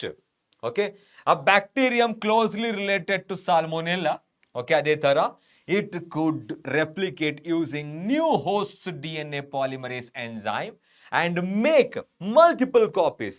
ಈಗ ಆ ಎಸ್ಚೆರಿಷಿಯಾ ಕೋಲೈ ಒಳಭಾಗದಲ್ಲಿ ಏನಾಗುತ್ತೆ, ಇದು multiply ಆಗುತ್ತೆ, because ಎಸ್ಚೆರಿಷಿಯಾ ಕೋಲೈ is considering this plasmid is mine. Okay, then it is started to multiply, gene cloning ಆಗುತ್ತೆ. So multiple copies are being produced. The ability to multiply copies of antibiotic resistant genes in Escherichia coli is called cloning. So gene transfer ಆಯ್ತು, recombinant DNA, gene transfer, then cloning. Okay, ಅದಾದ್ಮೇಲೆ ನೋಡೋಣ next ಏನಾಗುತ್ತೆ ಅಂತ ಹೇಳ್ಬಿಟ್ಟು. So antibiotic resistant jeans ಇನ್ ಎಸ್ಚೆರಿಷಿಯಾ ಕೋಲೈ multiply ಆಗ್ತಾ ಇದೆ, clown ಆಗ್ತಾ ಇದೆ. So you can hence infer that there are 3 basic steps in genetically modified organisms. So ಅದರಲ್ಲಿ 3 ಬೇಸಿಕ್ ಸ್ಟೆಪ್ಸ್ಗಳನ್ನ ನಾವು ನೋಡ್ಬೋದು ಇವಾಗ. ಯಾವ್ಯಾವ್ದಿರ್ಬೋದು? Identification of DNA with a desirable gene. Desirable gene ಇರೋ, desirable genes which are carrying desirable character, that DNA we have to identify. Identification of desirable DNA with a desirable gene is the very first stage. Introduction of the identified DNA into the host. Introduction. Sumne introduce ಮಾಡ್ತೀವಾ? We are linking that with the plasmid, making that into the recombinant DNA. Then we are introducing that into the host. That is called transformation. Once we introduced, we have to maintain that. Maintenance of introduced DNA in the host and transfer of the DNA to its progeny. ನಂತರ ಅದರ ಪ್ರೊಜೆನಿಗೆ introduce ಮಾಡಬೇಕು, transfer ಮಾಡಬೇಕು. So then you come to know, once we transfer that into the progeny, that can express phenotypically. Phenotypically ಏನಾಗುತ್ತೆ, express ಆಗುತ್ತೆ. So this is how we are, using different steps in genetic engineering. ಯಾವ ವರ್ಡನ್ನ ನೆನ್ಪಿಟ್ಕೊಬೇಕು ಇವಾಗ ಇದರಲ್ಲಿ? Recombinant DNA technology. The very first recombinant DNA was constructed by Stanley Cohen and Herbert Boyer in the year 1972. So possible by the plasmid of Salmonella typhimurium. ಅದಾದ್ಮೇಲೆ ಸ್ಟೆಪ್ಸ್ಗಳಿಲ್ಲಿದೆ. ನಂತರ how they are linking, how we are linking today, ಅದಕ್ಕೆ ಇಲ್ಲಿದೆ. DNA ligase ಅನ್ನು use ಮಾಡಿಕೊಂಡು join ಮಾಡ್ತೀವಿ. Restriction enzymes like ಅವುಗಳಿಗೆ molecular scissor cut ಮಾಡೋದ್ರಿಂದ specific location ಅಲ್ಲಿ ಅದನ್ನ ಮಾಲಿಕ್ಯುಲರ್ ಸೀಸರ್ ಅಂತ ಹೇಳ್ತೀವಿ. ಅದರಿಂದ ಸ್ಪೆಸಿಫಿಕ್ ಲೊಕೇಶನ್ DNA ಕಟ್ ಮಾಡ್ತೀವಿ. ಜಾಯಿನ್ ಮಾಡಾದ್ಮೇಲೆ ರಿಕಾಮಿನೆಂಟ್ DNA ಫಾರ್ಮ್ ಆಗುತ್ತೆ. ಪ್ಲಾಸ್ಮಿಡ್ ಅಂತ ಹೇಳಿದ್ರೆ autonomously replicating double stranded extra chromosomal DNA present in plasmid act as a vector which is carrying the genes into the host. Host ಒಳಗೆ carry ಮಾಡುತ್ತೆ. So this is one. Okay, next ನೋಡೋಣ ಇವಾಗ. What is that? The tools of recombinant DNA technology. ಈಗ ಟೂಲ್ಸ್ಗಳು ಯಾವ್ಯಾವುದು ಬೇಕು? ಈ ಸರಿ ಯಾವ ತರ ಕೇಳ್ತಾರೆ ಇದನ್ನ? Which among the following is not A tool of recombinant DNA technology? ಯಾವುದು ಅಲ್ಲ, ಯಾವುದು? ಅಥವಾ 1 2 3 4 ಅಥವಾ 2 3 ಓನ್ಲಿ, ಈ ತರ ಕ್ವಶನ್ಗಳನ್ನ ಕೇಳೋ ಚಾನ್ಸಸ್ ಇರುತ್ತೆ. You have to remember that. Okay, next ನೋಡೋಣ ಇವಾಗ. Now we know from the what is that foregoing discussion that genetic engineering or recombinant DNA technology can be accomplished only if we have key tools. ಆ ಟೂಲ್ಸ್ಗಳು ಯಾವ್ಯಾವುದು ಅಂತ ಇಲ್ಲಿದೆ ಇವಾಗ. This is very important related to this one. They have ಫಾಸ್ಟ್ in 2025. ಕೇಳಿರೋದು 2015. 2015 ಅಲ್ಲಿ ಕೇಳಿರೋದು actually ಎನ್ಸೈಮ್ಸ್ದು. ಹಾಗಿದ್ರೆ ಇದನ್ನ ಕೇಳಲ್ವಾ? ಕೇಳೋ ಚಾನ್ಸಸ್ ಇರುತ್ತೆ. ಟೂಲ್ಸ್ಗಳು ಯಾವ್ಯಾವುದು ಅಂತ. ಒಂದು, ರಿಸ್ಟ್ರಿಕ್ಷನ್ ಎನ್ಸೈಮ್ಸ್ ಬೇಕು. Y? Because to cut the DNA at specific location. We are going to discuss that now. Next, polymerase enzymes, because to synthesize the new strands of DNA. Vectors to carry the DNA into the host. And the host organisms for the gene cloning and to express. Gene cloning again, host organisms ಬೇಕು. So, this is very important. These are the key tools which are required in recombinant DNA technology. Okay. So next ಇಲ್ಲಿ ಒಂದು concept ಇದೆ. ಏನದು? Restriction enzymes. That is related to the very first one, the key tool. ಯಾವುದದು? Here it is. In the year 1963, ಅವಾಗಲೇ ಹೇಳ್ದು 1972 ಅಲ್ಲಿ the new recombinant DNA was constructed ಅಂತ. But ಇಲ್ಲಿ 1963 ಅಲ್ಲಿ ಏನಾಗ್ತಾ ಇದೆ? The two enzymes responsible for restricting the growth of bacteriophage in Escherichia coli were isolated. Look at here. This is the bacteria. Considering this is bacteria, and we know that there is no definite nucleus. ಯಾಕೆಂದ್ರೆ ಇದು prokaryotic living organism. Now you consider, okay, there is one type of robotic organism having the collar, head, and the tails like limbs. What is this bacteriophage? Bacteriophages are the virus which are infecting the bacteria. ಬ್ಯಾಕ್ಟೀರಿಯಾವನ್ನ infect ಮಾಡುತ್ತೆ. So probably ಏನು ಮಾಡುತ್ತೆ, that introduce the genetic material into the bacteria to infect. So ಇವಾಗ ಏನಾಗುತ್ತೆ, observe ಮಾಡಿ ಇಲ್ಲಿ, 2 enzymes responsible for restricting the growth of bacteriophage in Escherichia coli. ಈ ಒಂದು ಜೆನೆಟಿಕ್ ಮೆಟೀರಿಯಲ್ನ ರಿಸ್ಟ್ರಿಕ್ಟ್ ಮಾಡೋ 2 ಎಂಜೈಮ್ಸ್ಗಳನ್ನು ಡಿಸ್ಕವರ್ ಮಾಡಲಾಗುತ್ತೆ. ಓಕೆ, ನೌ ಅದರಲ್ಲಿ one of these added methyl groups to DNA while the other cut the DNA. ಒಂದು ಆ DNA ನ cut ಮಾಡುತ್ತೆ, ಅಲ್ಲಿಗೆ ಡಿಸಾಲ್ವ್ ಮಾಡುತ್ತೆ, ಇನ್ನೊಂದು ಮೀಥೈಲ್ ಆಡೆಡ್ ಮಾಡುತ್ತೆ, which is responsible for growing the other foreign DNAs. So you can see that the later one, idu later one, former alla, idu later one, was called restriction endonuclease. What is that restriction endonuclease? Where is that? Here it is, which is cutting the DNA na cut madodu. Okay, so that is how we got the restriction enzymes, REN. Now look at here, the very first restriction endonuclease, hind 2. ನಾಮನ್ಕ್ಲೇಚರ್ ಕೂಡ ಕೇಳ್ತಾರೆ, ಯಾವ ತರ ಮಾಡಬೇಕು, ಹೇಗಿರುತ್ತೆ ಅಂತ ಹೇಳ್ಬಿಟ್ಟು. ಇಲ್ಲಿ hind 2 ಅಂತ ಹೇಳಿದ್ರೆ Haemophilus influenzae D2 ಅಂತ ಹೇಳಿ. Haemophilus influenzae D2, that was the very first restriction endonuclease, whose functioning depending on the specific DNA nucleotide sequences was isolated and characterized 5 years later. Okay, so ನಂತರ ಅದನ್ನು identify ಮಾಡಲಾಗುತ್ತೆ, ಅಂದ್ರೆ ಅದರ characteristics ಅನ್ನ.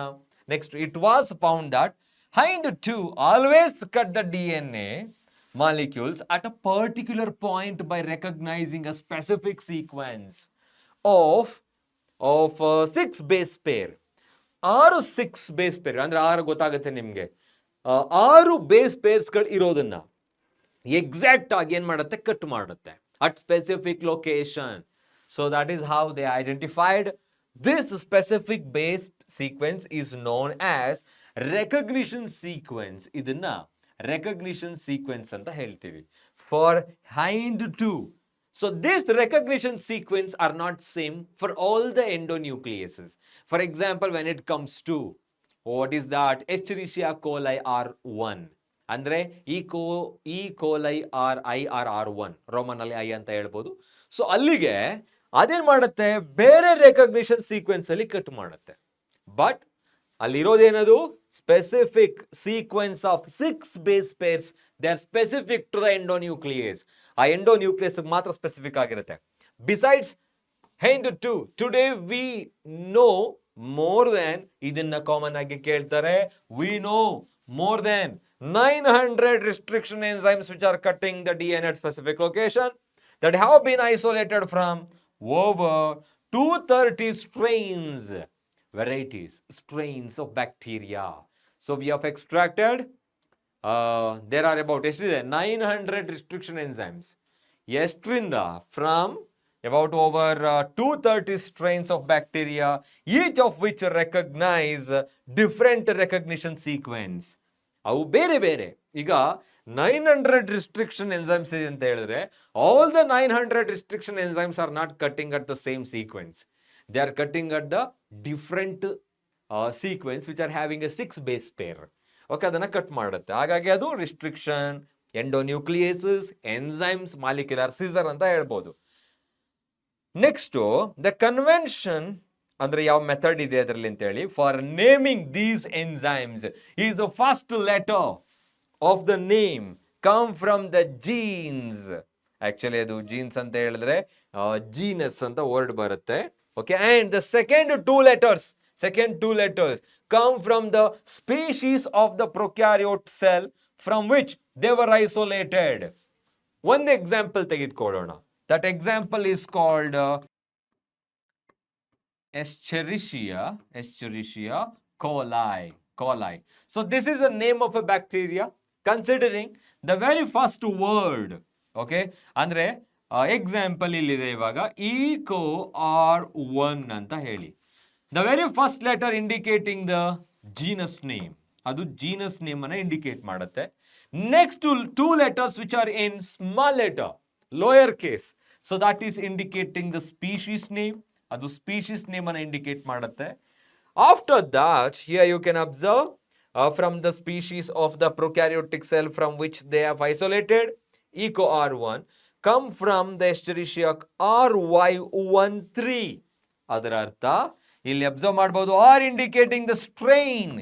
R ಅನ್ನೋದು ಅದರ ಸ್ಟ್ರೈನ್ ಅನ್ನು indicate ಮಾಡುತ್ತೆ. One is indicating the order from which we have extracted. ಯಾವ ಆರ್ಡರ್ ಅಲ್ಲಿ ಎಕ್ಸ್ಟ್ರಾಕ್ಟ್ ಮಾಡಿದೀವಿ ಅಂತ ಗೊತ್ತಾಗುತ್ತೆ. I hope you understood. Eco R1, it is a name of nomenclature of restriction enzyme. ಇದರಲ್ಲಿ ಇ ಅನ್ನೋದು ಅದರದ್ದು ಜೀನಸ್ ಅನ್ನು ಇಂಡಿಕೇಟ್ ಮಾಡುತ್ತೆ, ಎಸ್ಚೆರಿಷಿಯಾ.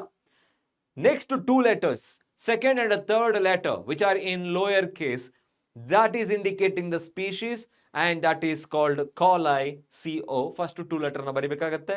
Are indicating the strain of the bacteria from which we have extracted and the order from which we have isolated, that is the one, numericals indicating. Okay, so this is the conventional method of nomenclaturing the restriction enzymes.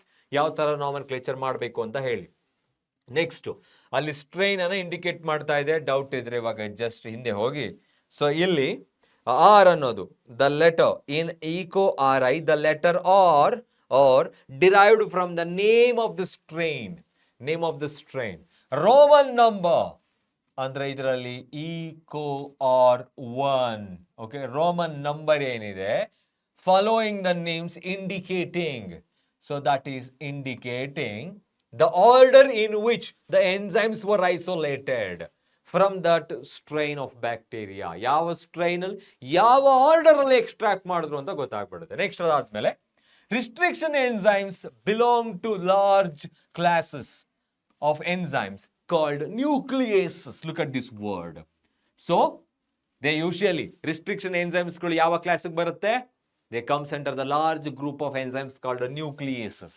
These are of two kinds. ಎರಡು ತರ ಇರುತ್ತೆ. ಒಂದು exonucleases and second one is called endonucleases.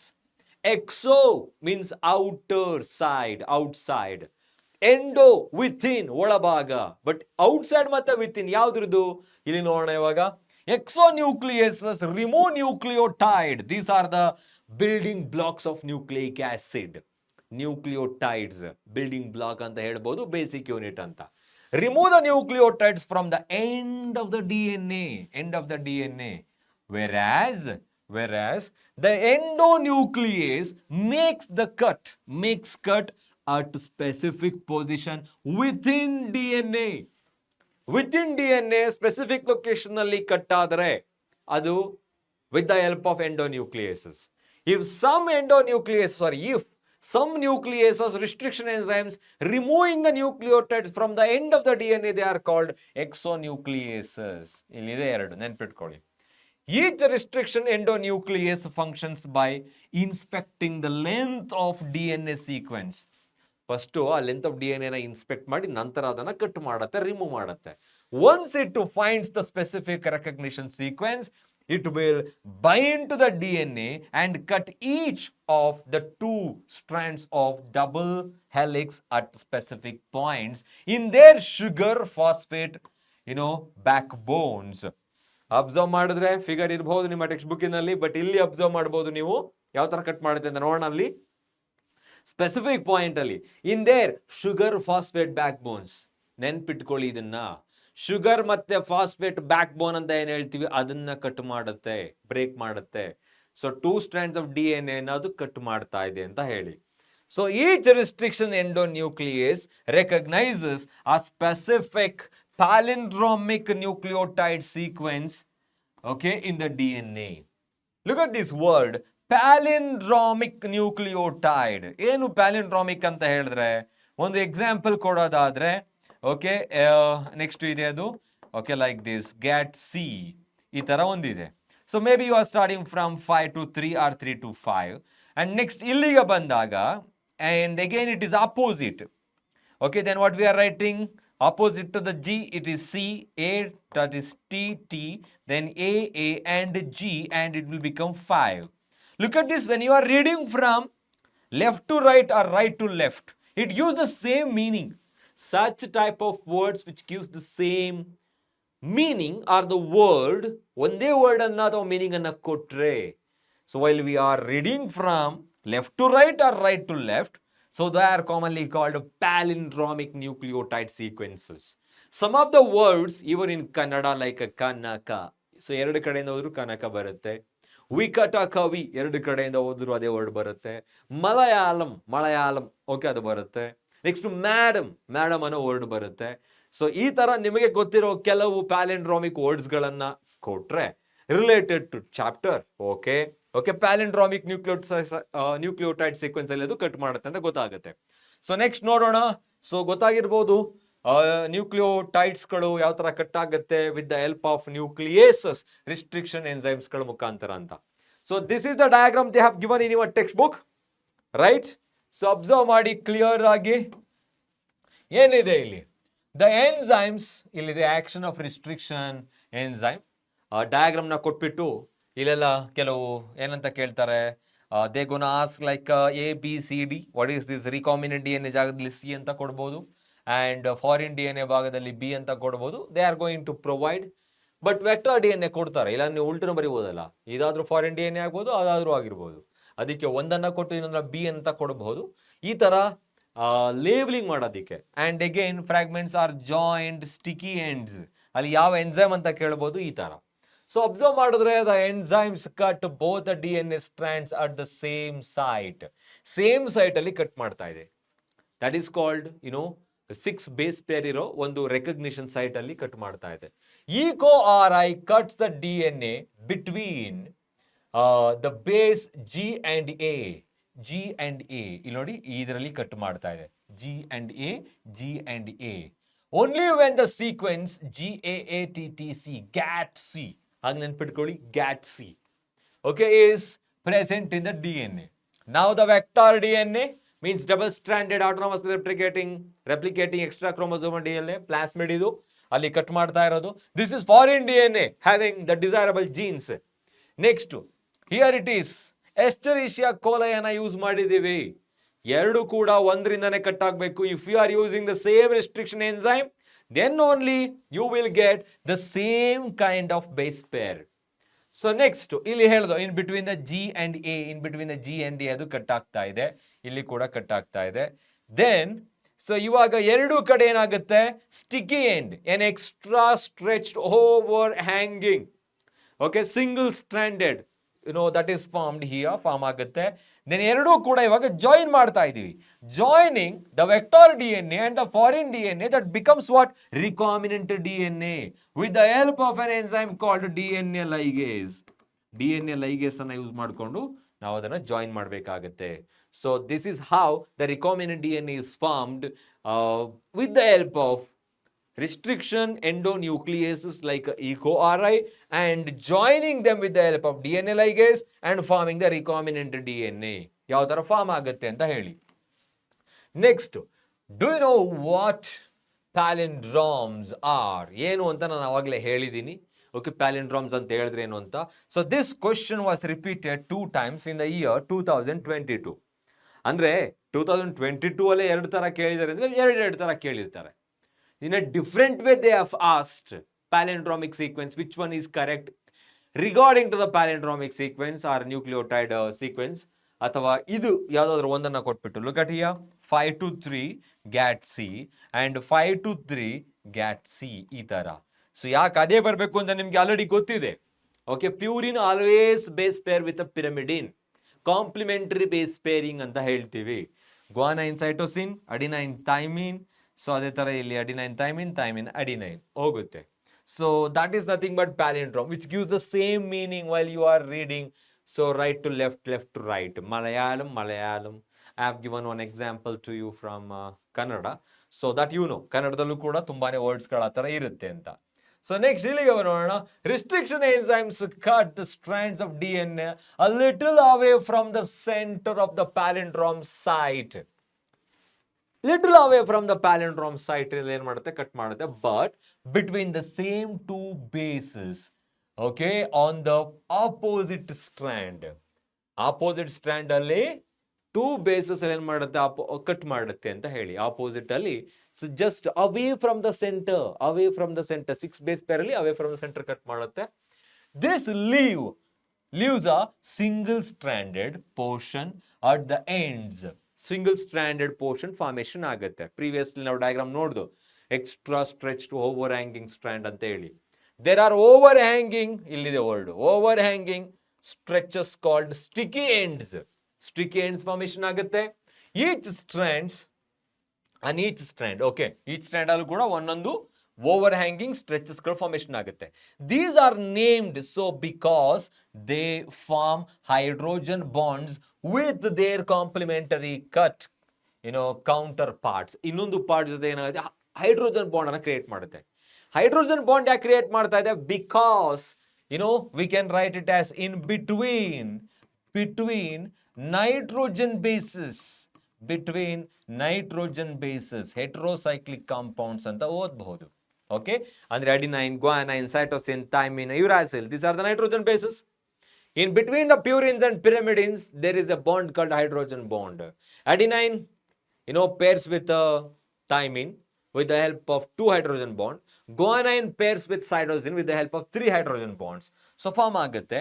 The action of enzyme DNA ligase, stickiness of the ends facilitates the action of the enzyme DNA ligase. ಒಂದು ಅದರ join ಮಾಡೋದಕ್ಕೆ help ಆಗುತ್ತೆ. Restriction endonucleases are used in genetic engineering to form recombinant molecules of DNA. ಯಾವುದನ್ನ restriction endonuclease ಗಳನ್ನ ಇಲ್ಲಿ use ಮಾಡ್ತಾ ಇದೀವಿ ಅಂತ ಒಂದಾಯ್ತು. Which are composed of DNA from different sources or genomes. ಏನೇನಿರುತ್ತೆ, DNA ಅನ್ನ ಒಂದಿರುತ್ತೆ different sources. When cut by the same restriction enzyme, look at this word, same restriction enzyme, the resultant DNA fragments have the same kind of sticky end. Okay, whether you are cutting the vector DNA or the foreign DNA, with the help of same restriction enzyme, then you will get the same sticky ends having same kind of 6 base pairs. Palindromic gene sequence ಅಲ್ಲಿ ಇರುತ್ತೆ. This can be joined together, okay, end to end by using DNA ligase. ಅದನ್ನ join ಮಾಡಬಹುದು. And this question was asked in the year 2021. ಯಾವುದು genetic material ಬಗ್ಗೆ ಮತ್ತೆ ಯಾವುದು ಎಂಡೋನ್ಯೂಕ್ಲಿಯಸ್ recombinant DNA ಯಾವ ತರ ಫಾರ್ಮ್ ಆಗುತ್ತೆ ಬಗ್ಗೆ ಕೇಳಿದ್ದಾರೆ. So maybe you need to focus this topic more and more. So next topic ನೋಡೋಣ. Here it is. This is how it was created. ಹೇಗೆ ಜೀನ್ ಅನ್ನ DNA ನ ಎಕ್ಸ್ಟ್ರಾಕ್ಟ್ ಮಾಡೋದು ಹೇಗೆ, ಐಸೋಲೇಟ್ ಮಾಡೋದು ಹೇಗೆ, ಅದಾದ್ಮೇಲೆ ಜೀನ್ ಕ್ಲೋನಿಂಗ್ ಮಾಡೋದು ಹೇಗೆ, ಟ್ರಾನ್ಸ್ಫರ್ ಮಾಡೋದು ಹೇಗೆ ಅಂತ ಇಲ್ಲಿ ರಿಕಾಂಬಿನೆಂಟ್ DNA ಟೆಕ್ನಾಲಜಿ ಇಂಡಿಕೇಟ್ ಮಾಡುತ್ತೆ. Okay, and here it is, let me explain that foreign DNA. Here it is double stranded DNA. It's always double stranded. And this is vector DNA, that is called the plasmid. Double stranded DNA ಒಂದು, circular ಒಂದು, okay, autonomously replicating extra chromosomal DNA, that is the plasmid, act as a vector. So now same restriction enzyme cutting both foreign DNA and vector DNA at specific point. ಈ ಎರಡೂ DNA ಗಳನ್ನ ಒಂದೇ same restriction enzyme ಇಂದ cut ಮಾಡಿದ್ರೆ, so now look at here, so you are getting number of fragments. Here also you will see the fragment or the cleave ಆಗಿದೆ ಅಲ್ಲಿ. Next, ligase join foreign DNA to plasmid. ಈ foreign DNA ನ ಈ plasmid ಗೆ join ಮಾಡ್ತಾ ಇದೀವಿ. So one of the fragment of foreign DNA is linked to the vector DNA. Plasmid ಗೆ join ಮಾಡ್ತಾ ಇದೀವಿ. That forms the recombinant DNA. Now, introduction of the recombinant DNA into the host. Introduction of what? Recombinant DNA into the host is commonly called transformation. Not translation, transcription or transduction. Option ಕೇಳ್ತಾರೆ. The method of introduction of recombinant DNA into the host is commonly called. 4 option ಇರುತ್ತೆ. ನಿಮಗೆ confuse ಆಗಲಿ ಅಂತ ಒಂದೇ ತರ ವರ್ಡ್ಗಳನ್ನ ಕೊಟ್ಟಿರ್ತಾರೆ. Translation, transcription, transduction, transformation ಅಂತ. ವರ್ಡು ಟ್ರಾನ್ಸ್ಫಾರ್ಮೇಶನ್ ಇಂಟ್ರೊಡ್ಯೂಸ್ ಮಾಡ್ತಾ ಇದ್ದಾರೆ to the E coli. Then that divides. So divide ಆಗ್ತಿದೆ ಅಂತ ಹೇಳಿದ್ರೆ which is already carrying this one, that multiply and multiply, you are getting multiple copies. Gene cloning ಆಗ್ತಾ ಇದೆ. So here you can observe gene cloning is happening in a simulated condition. So diagrammatic representation of recombinant DNA technology ಯಾವ ತರ ಆಗುತ್ತೆ ಅಂತ ಹೇಳ್ಬಿಟ್ಟು. Okay, so next concept ನೋಡೋಣ. Here it is.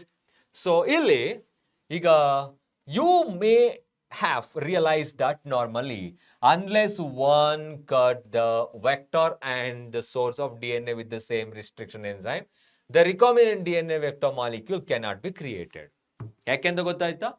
If you are not using the same restriction enzyme, you won't get the base pair to link the vector DNA with the foreign DNA. Next, ತುಂಬಾ important ಆಗಿರೋ ಇನ್ನೊಂದು topic, separation and isolation of DNA fragments. Yes, of course ಈ topic ಇಂದ ನಮಗೆ ಬೇಕು ಅಂದ್ರೆ ಸುಮ್ಮನೆ ಆ ವರ್ಡ್ಗಳು ನೋಡಿದ್ರೆ ಮಿನಿಮಮ್ 10 ಕ್ವಶನ್ಸ್ಗಳನ್ನ ಫ್ರೇಮ್ ಮಾಡಬಹುದು. What is the method we are using to separate the DNA molecule? Gel electrophoresis. ಯಾವ ಮ್ಯಾಟ್ರಿಕ್ಸ್ ಅನ್ನ ಯೂಸ್ ಮಾಡ್ತೀವಿ? ಓಕೆ, ಮ್ಯಾಟ್ರಿಕ್ಸ್ ಯಾವ್ದ್ರಿಂದ ಎಕ್ಸ್ಟ್ರಾಕ್ಟ್ ಮಾಡ್ತಾರೆ? Okay, then DNA being what? ಅದು ನೆಗೆಟಿವ್ಲಿ ಚಾರ್ಜ್ಡ್ ಪಾಸಿಟಿವ್ಲಿ ಚಾರ್ಜ್ಡ್ ಆಗಿರುತ್ತಾ? Which stain we are using? In which light it is visible? And for what purpose we are utilizing it? What is the meaning of elution? ಈ ತರ ಎಲ್ಲಾ questions ಗಳನ್ನ ಈ entire topic ಇಂದ extract ಮಾಡಬಹುದು. ರಿಕಾರ್ಡಿಯಾ? Separation and isolation of DNA fragments. This is one of the steps in recombinant DNA technology. The cutting of DNA by restriction endonucleases results in the fragments of DNA. So simple ಆಗಿ ಅರ್ಥ ಮಾಡ್ಕೊಳ್ಳಿ. The step name is called fragmentation of DNA. Fragmentation of DNA. Next, after fragmenting the DNA, cutting the DNA into number of pieces, we need to isolate them. Isolate ಮಾಡ್ಬೇಕು ಇವಾಗ. So next, these fragments can be separated by the technique called gel electrophoresis. As I have already told you, very important, gel electrophoresis. Next, since DNA fragments are negatively charged, DNA fragments are negatively charged. Negatively charged, they always move towards the positive electrode. Molecules, they can be separated by forcing them to move towards anode. Anode anta helidre positive electrode. See, negatively charged particles are always moving towards the positive electrode, opposite in direction. So illi negative ಆಗಿರೋದು positive electrode move ಆಗ್ತಾ ಇದೆ under an electric field through the medium or matrix. ಈಗ ಇಲ್ಲೊಂದು matrix ಬೇಕು, ಸುಮ್ಮನೆ move ಆಗಲ್ಲ DNA. ಒಂದು ground substance ಬೇಕು, ಮೀಡಿಯಂ ಬೇಕು. ಆ ಮೀಡಿಯಂ ಯಾವ್ದು ಇವಾಗ? Nowadays the most commonly used matrix. ಆ ಒಂದು ಮೀಡಿಯಂ ಯಾವುದು ಅಂತ ಹೇಳಿದ್ರೆ agarose. Hence the name is called agarose gel electrophoresis. ಯಾಕೆ ನೇಮ್ ಅದು agarose gel electrophoresis? Because we are using the matrix that is called agarose, which is the natural. ಏನಿರ್ಬೋದು, ಯಾವ್ದಿರುತ್ತೆ, ಯಾವ್ದ್ರಿಂದ ಎಕ್ಸ್ಟ್ರಾಕ್ಟ್ ಮಾಡಿರ್ತಾರೆ? That is the natural polymer extracted from the seaweeds like a red algae. Red algae ಗಳಿಂದ extract ಮಾಡ್ತಾರೆ, seaweed ಇಂದ extract ಮಾಡ್ತಾರೆ. The DNA fragments separate, resolve. Separate ಅಂದ್ರೆ resolve ಅಂತ ಹೇಳಿ. DNA fragments separate according to their size. ಒಂದು, through the sieving effect provided by the agarose gel. Sieving effect ಅಂದ್ರೆ ಆ ಒಂದು ಹೋಲ್ಸ್ ಗಳನ್ನ ಕ್ರಿಯೇಟ್ ಮಾಡಿ ಬಿಡುತ್ತೆ ಅದು. Hence the smaller fragments, ಚಿಕ್ಕ ಫ್ರಾಗ್ಮೆಂಟ್ಸ್ಗಳು, thin fragments, okay, fragment size, the farther it moves, smaller thinner fragments move faster. ಅಷ್ಟೇ ಅರ್ಥ ಮಾಡ್ಕೊಳ್ಳಿ. Next, look at the figure, diagram ನೋಡೋಣ ಇವಾಗ. ಅದೇ ತರ ಉಲ್ಟಾ, thicker and larger fragments move slower, thereby that forms the band. ಒಂದು band ಅನ್ನು ಫಾರ್ಮ್ ಮಾಡುತ್ತೆ. And you can observe that here. ಇಲ್ಲಿ ಅಬ್ಸರ್ವ್ ಮಾಡಬಹುದು. And this topic they have asked 2 times previously, especially last 2 years ಅಲ್ಲಿ 2 times ಕೇಳಿದ್ದಾರೆ. ಒಂದು 2023 ಅಲ್ಲಿ ಮತ್ತೆ ಯಾವ ಸ್ಟೇನ್ ಅನ್ನ ಯೂಸ್ ಮಾಡ್ತಾರೆ ಅಥವಾ ಕಂಡೀಷನ್ ಯಾವುದು, ಯು ವಿ ಲೈಟಾ ಅಥವಾ ವಿಸಿಬಲ್ ಲೈಟಾ ಕೇಳ್ತಾರೆ. ಸೊ 2023 22 ಅಲ್ಲಿ ಕೇಳಿದರೆ this is the diagram and this is what the device we are using to separate and isolate the DNA fragments. Wells where we are keeping the DNA samples. Okay, DNA fragments ಗಳನ್ನ ಹಾಕೋದು. Then once we pass the direct current, this is called a negative, ಅಥವಾ cathode, and this is the anode. This is the anode. Okay. Now once we pass the direct current, pass ಮಾಡಿದ್ರೆ electric field ಅಲ್ಲಿ through the medium called, ಇಲ್ಲೊಂದು ಏನಿದೆ matrix ಇದೆ. Okay, that is providing the sieving pores ಅನ್ನು create ಮಾಡುತ್ತೆ. So then thicker and larger fragments move slower, and thin fragments, smaller fragments, thin fragments move farther. There will be a formation of the bands. Again, these bands are not easily visible. ನೋಡ ಈಗ separated DNA fragments can be visualized only after staining the DNA compound known as ethidium bromide. ಯಾವುದರಲ್ಲಿ ನಾವು ಅದನ್ನು stain ಮಾಡಬೇಕು? ethidium bromide ಅಲ್ಲಿ stain ಮಾಡಬೇಕಾಗುತ್ತೆ. Next ಅದಾದ ಮೇಲೆ you can observe followed by exposure to UV radiation. You cannot see pure DNA fragments in the visible light because of the refractive index. ಒಂದೇ ಇದ್ದಾಗ ನೋಡೋದಕ್ಕಾಗಲ್ಲ. ಸೊ ಹಾಗಾಗಿ ಕಾಣಿಸೋದಿಲ್ಲ pure DNA fragments in the visible light, ಕಾಣಿಸೋಲ್ಲ. And without staining, stain ಮಾಡದೆ naked ಐಯಲ್ಲಿ pure DNA ನೋಡೋದಕ್ಕೆ ಸಾಧ್ಯ ಇಲ್ಲ. ಸ್ಟೈನ್ ಮಾಡಬೇಕು, UV ಲೈಟಲ್ಲಿ ನೋಡಬೇಕು, ವಿಸಿಬಲ್ ಲೈಟಲ್ಲ. ಜೊತೆಗೆ you can see bright orange colour. ನೋಡಿ ಯಾವ ಕಲರ್ ಕಾಣಿಸುತ್ತೆ ಅಂತಾನು ಕೂಡ ಕೇಳ್ತಾರೆ. Bright orange coloured bands of DNA in the ethidium bromide stained gel exposed to the UV light. 11.3 ಇಲ್ಲಿದೆ. ಓಕೆ, ಅದು ಆರೆಂಜ್ ಕಲರ್ ಅಲ್ಲಿ ಕಾಣಿಸದೇ ಇದ್ರು ಆ ತರ ಕನ್ಸಿಡರ್ ಮಾಡ್ಕೋಬೇಕು. ಇವಾಗ separated bands of DNA are cut out from the agarose gel and extracted from the gel paste, and this step is commonly called elution. ಈ ಸ್ಟೆಪ್ಗೆ elution ಅಂತ ಹೇಳ್ತೀವಿ. ಇದು ಕೂಡ ತುಂಬಾ important. The DNA fragments purified in this way are used in constructing recombinant DNA by joining them with a cloning vector. ಈಗ ಈ DNA fragments ಗಳನ್ನ gene of interest ಅಂತ ಏನಿದೆ ಅದನ್ನ ವೆಕ್ಟಾರ್ ಜೊತೆಗೆ ಕಂಬೈನ್ ಮಾಡಿ ರಿಕಾಂಬಿನೆಂಟ್ DNA ನ ಫಾರ್ಮ್ ಮಾಡ್ತೀವಿ. Okay, so this is called separation isolation of DNA. Okay, fragmentation of DNA ಆದ್ಮೇಲೆ ಬರೋದು. ಸೊ ನೆಕ್ಸ್ಟ್ ನೋಡೋಣ ಕೆಲವು ಕ್ಲೋನಿಂಗ್ ವೆಕ್ಟಾರ್ಸ್. ಕ್ಲೋನಿಂಗ್ ವೆಕ್ಟಾರ್ ಕಾನ್ಸೆಪ್ಟ್ ಇದೆ. ಸೊ ವಾಟ್ಸ್ ದಟ್ ಮೀನ್? ಇದರಲ್ಲೂ ಅಷ್ಟೇನೆ ಫಸ್ಟ್ ವೆಕ್ಟಾರ್ ಅಂದ್ರೆ ಏನು ಅಂತ ಅರ್ಥ ಮಾಡ್ಕೊಂಡಿದ್ದೀವಿ. ಇದರಲ್ಲಿ ಬರೋ 3 ಫೀಚರ್ಗಳು ಅರ್ಥ ಆಗಬೇಕು. Which among the following is not A feature of cloning vector, ಅಥವಾ ಯಾವುದು ಅಂತ ಒಂದು 2-3ಗಳನ್ನ ಕೇಳಿ ಸೆಟ್ ಆಫ್ ಕೇಳ್ಬೋದು. ಆ ತರ ಕ್ಲೋನಿಂಗ್ ವೆಕ್ಟಾರ್ಸ್ ಅಂತ ಹೇಳಿದ್ರೆ ಏನು? ಕಾಮನ್ ಆಗಿ ನಾವು ಯೂಸ್ ಮಾಡೋದು, here it is, bacteriophages, plasmid from the bacteria, bacterial artificial chromosomes ಮತ್ತೆ yeast artificial chromosomes commonly called 𝐊𝐿𝐷 and BAC. So ಅಲ್ಲಿಗೆ bacteriophages ಆಗಿರಬಹುದು. they maintain copy number more in bacteriophages when compared to plasmid of bacteria. So ಬ್ಯಾಕ್ಟೀರಿಯಾದಲ್ಲಿ copy number ಬಂದು ಅಂದ್ರೆ ಇಲ್ಲಿ ಇದೆ ನೋಡಿ. ಈಗ ಯಾವುದು ಓದ್ಬಿಡೋಣ ಇದನ್ನ ಫಸ್ಟ್. ಎಲ್ಲಿಂದ ಶುರು ಮಾಡ್ಕೊಳ್ಳೋಣ? ಓಕೆ, ಇಲ್ಲಿದೆ. Bacteriophages because of their high number per cell, very small. So ಹಾಗಾಗಿ high number per cell have very high copy numbers of their genome within the bacterial cell. High copy number ಇರೋದು bacteriophages. Some plasmids may have only 1 or 2 copies per cell, whereas other may have 15 to 100. Number ಕೂಡ ಗೊತ್ತಿರಬೇಕು. may have 15 to 100 copies per cell. Their number can go even higher. ಅದಕ್ಕಿಂತ ಜಾಸ್ತಿ ಹೋಗ್ಬೋದು. If we are able to link an alien piece of DNA with bacteriophage or plasmid, ನಾವು ಇದನ್ನ use ಮಾಡ್ಕೊಂಡು vector ಆಗಿ use ಮಾಡ್ಕೊಂಡು ಏಲಿಯನ್ DNA ಅನ್ನ link ಮಾಡಿದ್ರೆ we can multiply its number equal to their copy number. ಅವುಗಳು ಎಷ್ಟು ಬಾರಿ ಮಲ್ಟಿಪ್ಲೈ ಆಗುತ್ತೋ within the bacterial cell or the plasmid in the next generation, so that much we are getting. ಅಷ್ಟು number of copies ಗಳನ್ನ obtain ಮಾಡ್ಕೊಬಹುದು of the plasmid or the bacteriophages. Copy ನಂಬರ್ಗೆ equal ಆಗಿರುತ್ತೆ number of copies that we are getting.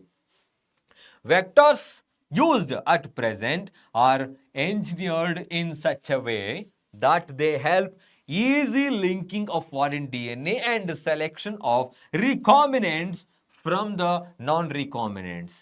ಈಗ recombinant ಯಾವುದು, ನಾನ್ recombinant ಯಾವುದು, ಟ್ರಾನ್ಸ್ಫಾರ್ಮೆಂಟ್ ಯಾವುದು, ನಾನ್ ಟ್ರಾನ್ಸ್ಫಾರ್ಮೆಂಟ್ ಯಾವುದು ಅಂತ ಈಸಿಯಾಗಿ ನಾವು ಸೆಲೆಕ್ಟ್ ಮಾಡ್ಕೊಬಹುದು. That is because of genetic engineering.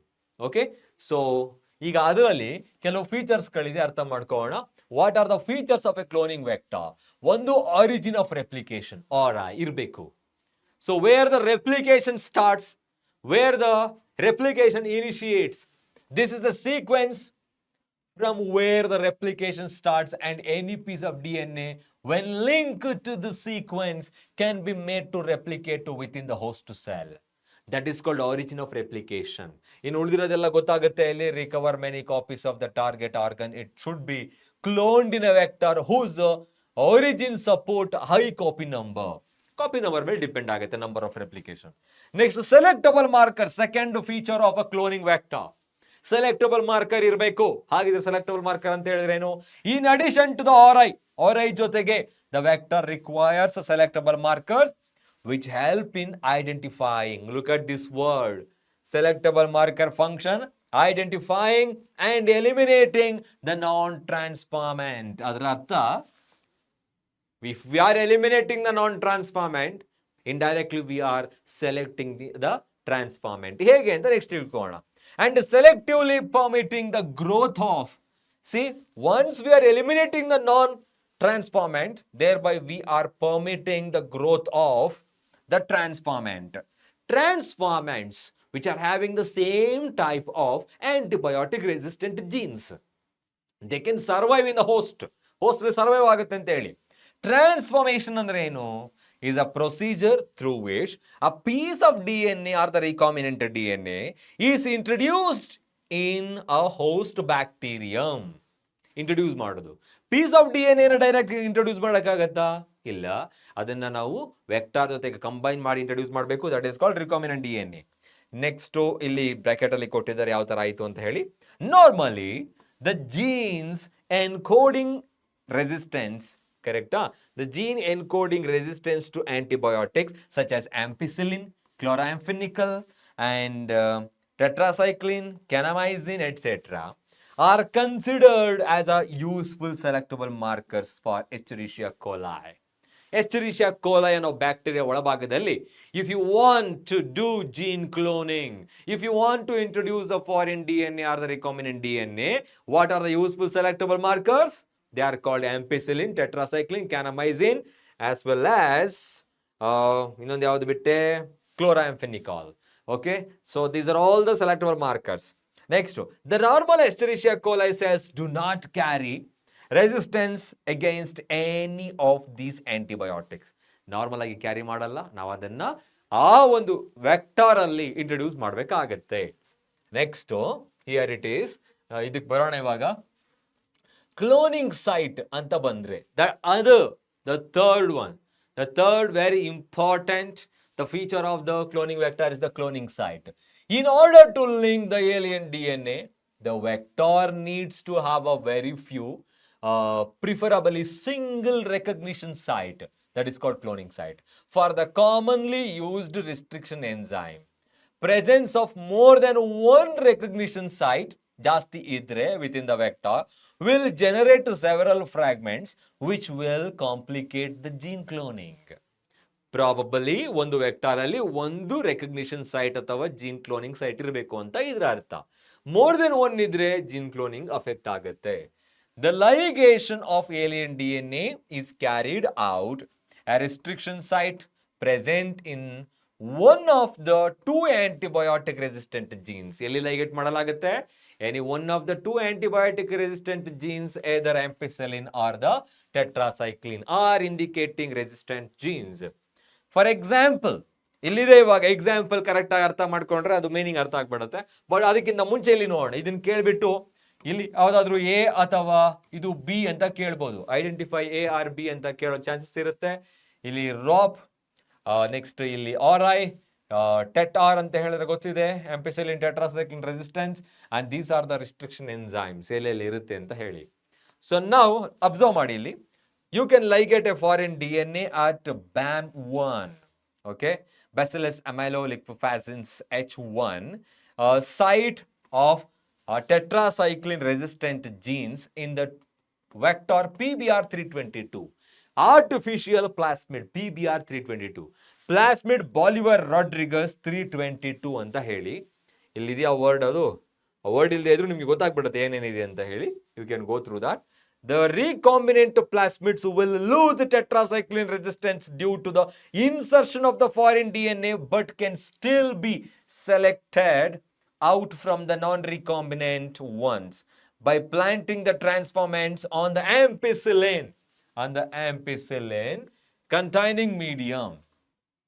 ಈಗ ಆಂಪಿಸಿಲಿನ್ ಆಂಟಿಬಯೋಟಿಕ್ ಇರೋ ಒಂದು ಕಂಟೈನರ್ಗೆ ಈ ಬ್ಯಾಕ್ಟೀರಿಯಾವನ್ನು ಹಾಕಿದಾಗ ಏನಾಗುತ್ತೆ, if it is having ampicillin automatically it survive, it grows, that means it is a transformant. ಅಲ್ಲಿಗೆ ಅದು ಗ್ರೋತ್ ಆಗುತ್ತೆ, ಸರ್ವೈವ್ ಆಗುತ್ತೆ. ಸೊ ಅದರ ಅರ್ಥ we are selecting the transformants growing on the ampicillin containing medium are then transferred on the medium containing the tetracycline. Okay, then the recombinants will grow in the ampicillin containing medium but not that containing tetracycline. Yake? Because in the tetracycline resistance we have inserted the recombinant DNA, foreign DNA link ಮಾಡಿಬಿಟ್ಟಿದ್ದೀವಿ. ಈಗ ಅದಕ್ಕೇನಾಗುತ್ತೆ, that lost the tetracycline but it is having the ampicillin. That's why it is growing in the ampicillin medium, not in the medium which is containing the tetracycline. Tetracycline ಇರೋ ಜಾಗದಲ್ಲಿ grow ಆಗ್ತಾ ಇಲ್ಲ, ಯಾಕೆಂದ್ರೆ ಅದರಲ್ಲಿ antibiotic resistance ಇಲ್ಲ. Okay, next, but non recombinants will grow on the medium containing both the antibiotics. Non transformant ಅವೇನಾಗುತ್ತೆ, ಎರಡು container survive ಆಗುತ್ತೆ, ಗ್ರೋ ಆಗುತ್ತೆ. In this case one antibiotic resistant genes help in selecting the transformants, whereas the other antibiotic resistance gene gets inactivated due to the insertion of the alien DNA and helps in the selection of recombinants. So alli ಒಂದು word ಬಂತು ಇವಾಗ, ಇನ್ಸರ್ಷನಲ್ ಇನ್ಆಕ್ಟಿವೇಶನ್ ಅಂತ ಹೇಳಿ. But ಇವಾಗ ಯಾವ್ದನ್ನ use ಮಾಡ್ತಾರೆ ಇಲ್ಲಿ observe ಮಾಡಿದ್ರೆ ಒಂದು ಎಂಟೈರ್ ಈ ಕಥೆ ನಮಗೆ ಇದು ಸ್ಟೋರಿ, ಇದು how we are using the antibiotic resistant genes as a selectable marker ಅಂತ ಸ್ಟೋರಿ ಇದು. ಇನ್ಸರ್ಷನಲ್ ಇನ್ಆಕ್ಟಿವೇಶನ್ ಅಂದ್ರೆ ಏನು ಅಂತ ಹೇಳಿ ಬಟ್ ಓದ್ಬಿಡೋಣ ಒಂದ್ಸಲ. Selection of recombinants due to the inactivation of antibiotics is a cumbersome procedure because it requires simultaneous planting on two plates having different antibiotics. ಎರಡು plate ಇದೆ ಇವಾಗ ಟ್ರೇ ಆರ್ ಲ್ಯಾಬೊರೇಟರಿಗಳಲ್ಲಿ, ampicillin, tetracycline, atara. Therefore, alternative selectable markers have been developed which differentiate recombinants from the non-recombinants on the basis of their ability to produce color in the presence of chromogenic substrate. Chromogenic substrate na presence ali color na produce ಮಾಡೋದು. In this, a recombinant DNA is inserted within coding sequence of an enzyme. Okay, alpha galactosidase illide. Then this results into the inactivation of the enzyme. ಆ ಜಾಗದಲ್ಲಿ ಏನಾದರೂ ಕೂಡ ಒಂದನ್ನು ನಾವು introduce ಮಾಡಿದ್ರೆ ಅವಾಗ ಏನಾಗುತ್ತೆ, ಇರೋದೇನಾಗುತ್ತೆ, ಇನ್ಆಕ್ಟಿವೇಟ್ ಆಗುತ್ತೆ, ರೀಪ್ಲೇಸಿಂಗ್ ದಟ್. ಸೊ ಅವಾಗ ಇನ್ಆಕ್ಟಿವೇಟ್ ಆಗುತ್ತೆ, which is referred to as insertional inactivation. Okay, then the presence of chromogenic substrate gives the blue colored colonies if the plasmids in the bacteria does not have an insert. One, the presence of insert results into the insertional inactivation of the alpha galactosidase. ಇಲ್ಲಿ word ಬಂತಲ್ಲ, alpha galactosidase ಇದೆ, underline ಮಾಡೋ ಬದಲು ಕಾಟ್ ಆಗ್ತಾ ಇದೆ.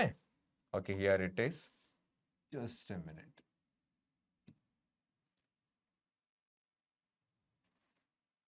Okay, here it goes, just a minute. Yeah, here it is, that is called alpha galactosidase.